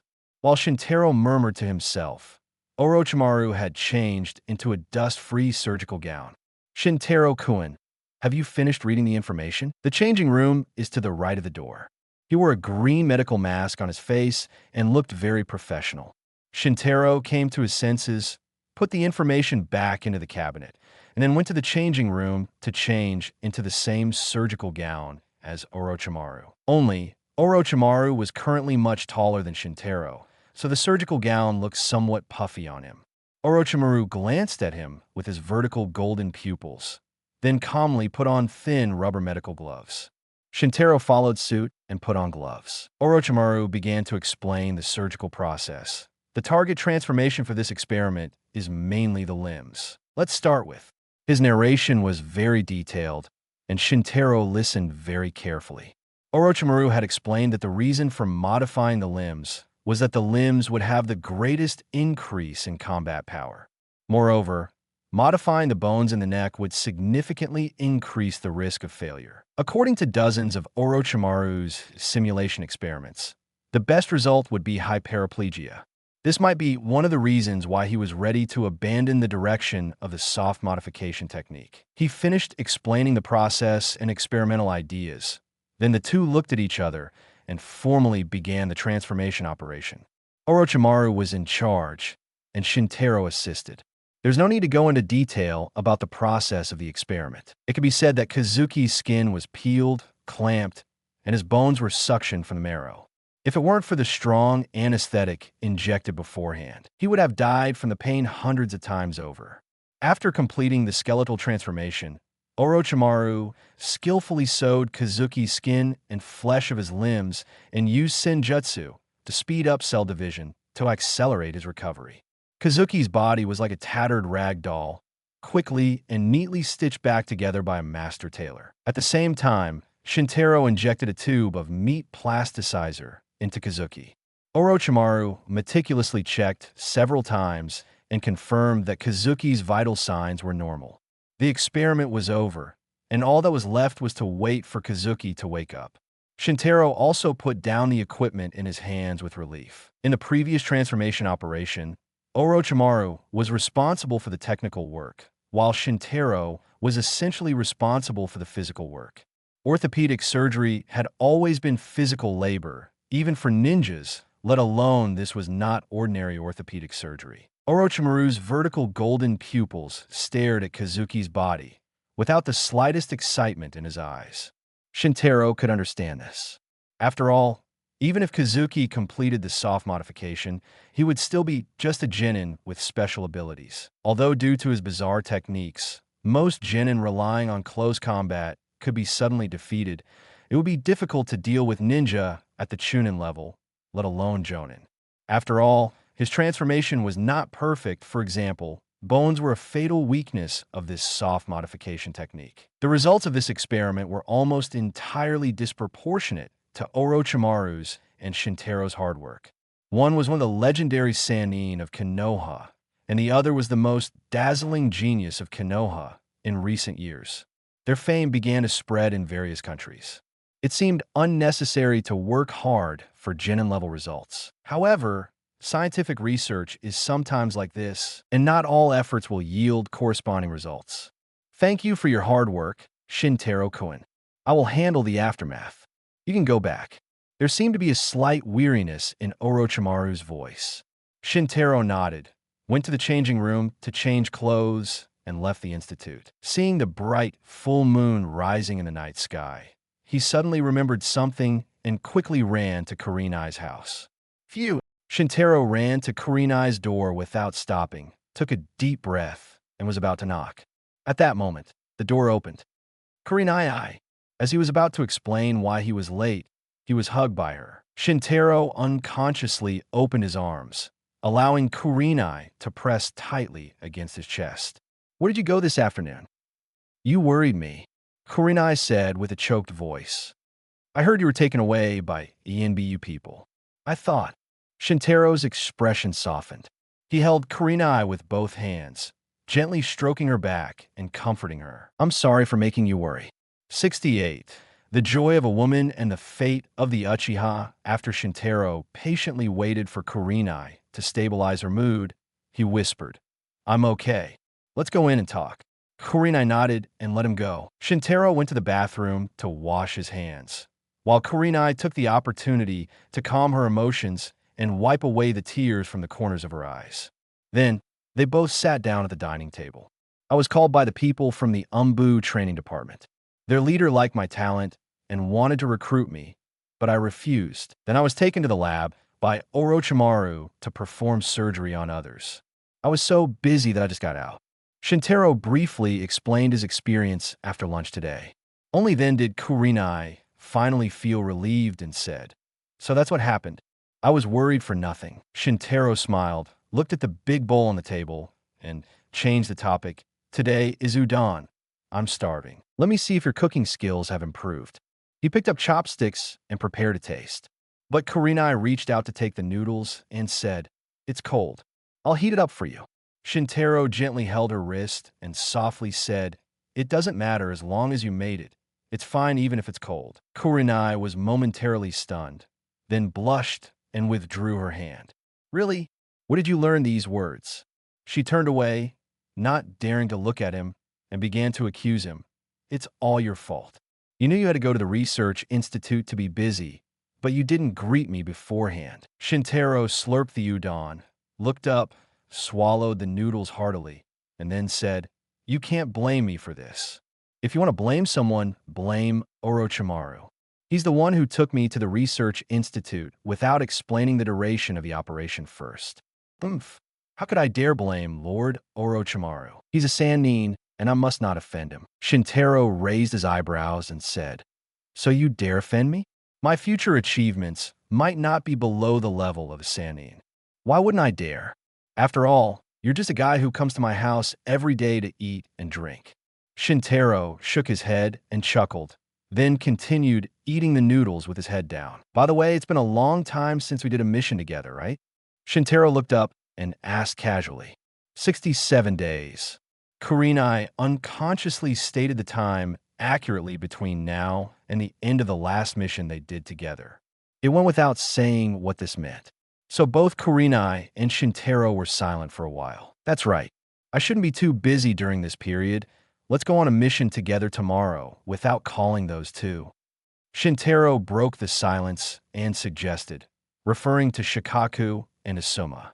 Kurenai's beautiful ruby-like eyes began to wander, clearly touched, but after thinking for a moment, she hesitated. You don't have to accommodate me. I'm not accommodating you. Shintaro explained with a smile. I've been tired during this period, and I just want to find a more relaxing mission. After the mission is over, I can go on vacation directly. Kurenai immediately became happy. Shintaro quietly continued to eat the noodles with his head down. Seeing him still enjoying the completely cold udon, Kurenai took the initiative and said, "There's still beef at home. I'll take out the electric oven and grill some meat for you. You can't just eat this cold at night." Shintaro nodded slightly, and Kurenai went to work in the kitchen. This time, Shintaro looked up with a smile on his lips. "Sure enough, if you want to improve your living standards, you have to learn to please women. What Shikaka-sensei said is true." In this way, he, who successfully pleased Kurenai, enjoyed his favorite barbecued meat dipped in sugar at home after eating the udon. He finally left Yui's house feeling satisfied. Returning to the Uchiha Clan station, he arrived in front of his house.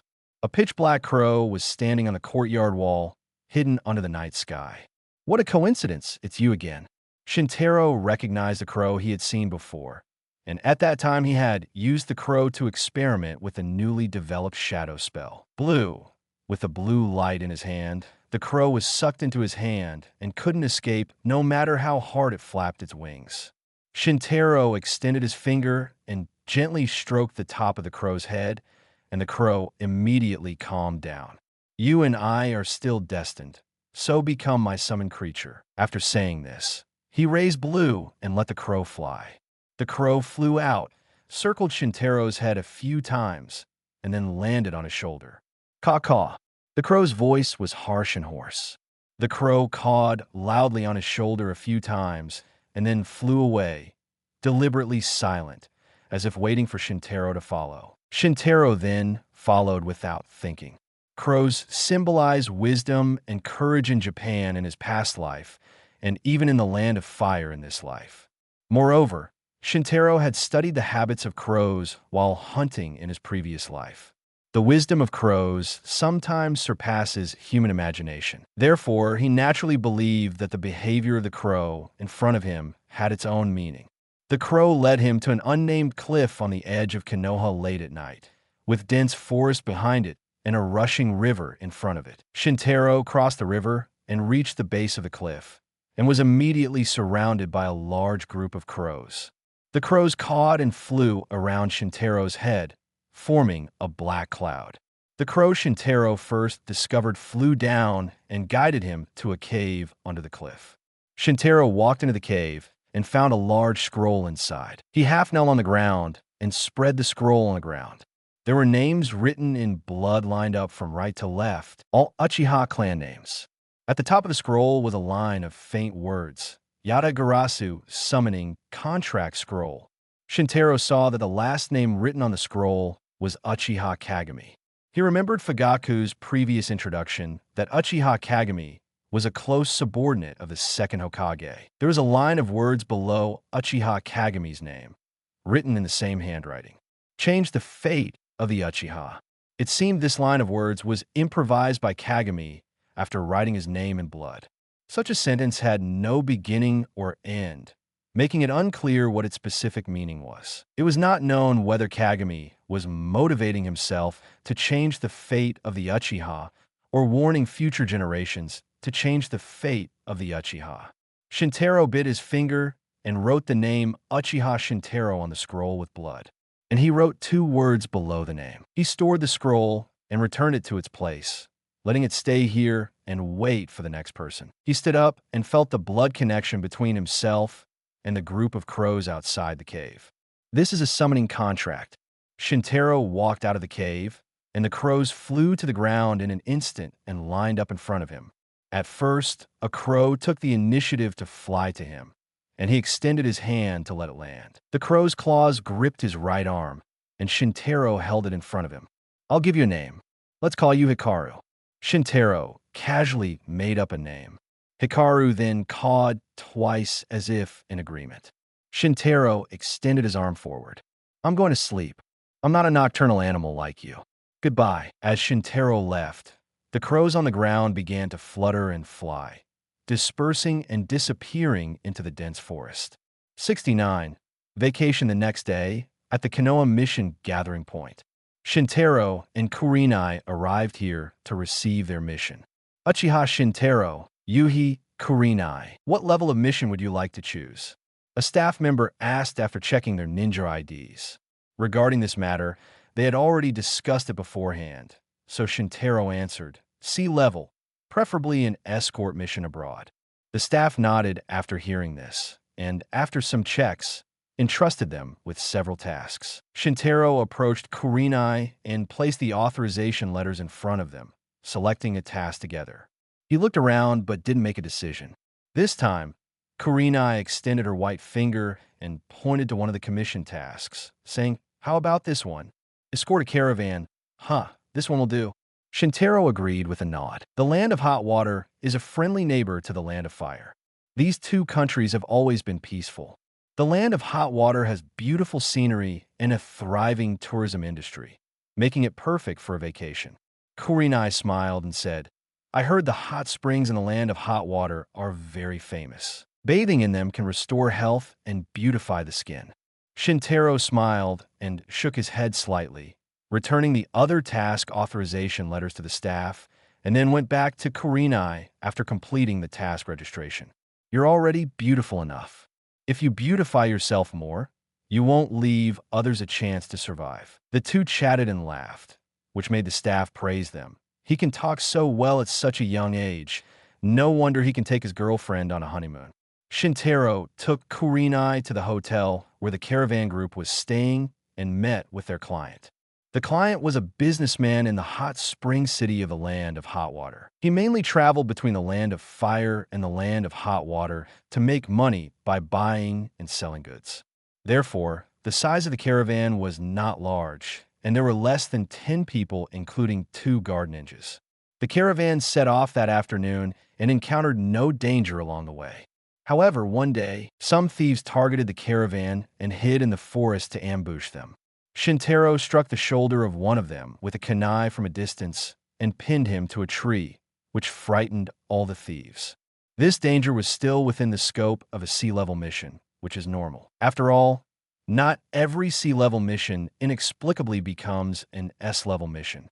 Due to the slow speed of the ordinary people in the caravan, the group took more than a month to reach the territory of the land of hot water. Fortunately, the hot spring city was not far from the border, and the group successfully arrived in the hot spring city shortly after entering the land of hot water. The mission was successfully completed, but of course, Shintaro and Kurenai did not plan to return to Konoha immediately. They were here, and naturally, they had to spend a few days in the hot spring city before heading back. Coincidentally, the client gave them 2 extra hot spring coupons as a token of gratitude, but it was still morning, so Shintaro and Kurenai planned to take a walk first. "Welcome. Would you like to try Inumana Hot Springs? Welcome to Cat Cookie Hot Springs." The hot spring shops on both sides of the street were very different, and the contents of their shouts were also very different. A dog's head was carved on one side of the sign, and cat ears were carved on the other side. The staff in charge of shouting also wore a dog mask and a cat mask respectively, together with a clear white dividing line on the ground. The whole hot spring city was divided into 2 parts. It all showed that it seemed the whole city was divided in half because of dogs and cats. "Kurenai, do you like cats or dogs?" Shintaro turned and asked casually. Kurenai thought seriously for a moment. No more novels? Take part in the voting. The most requested novels and those with the most likes will be chosen for publication on euroaudiobooks.com. There, I can upload as much as I want without the risk of receiving a strike. Our 18 novels and other content that exceed what is morally acceptable are only published on Patreon or the free novels page. Remember, the site is funded by donations on Ko-fi and Patreon memberships.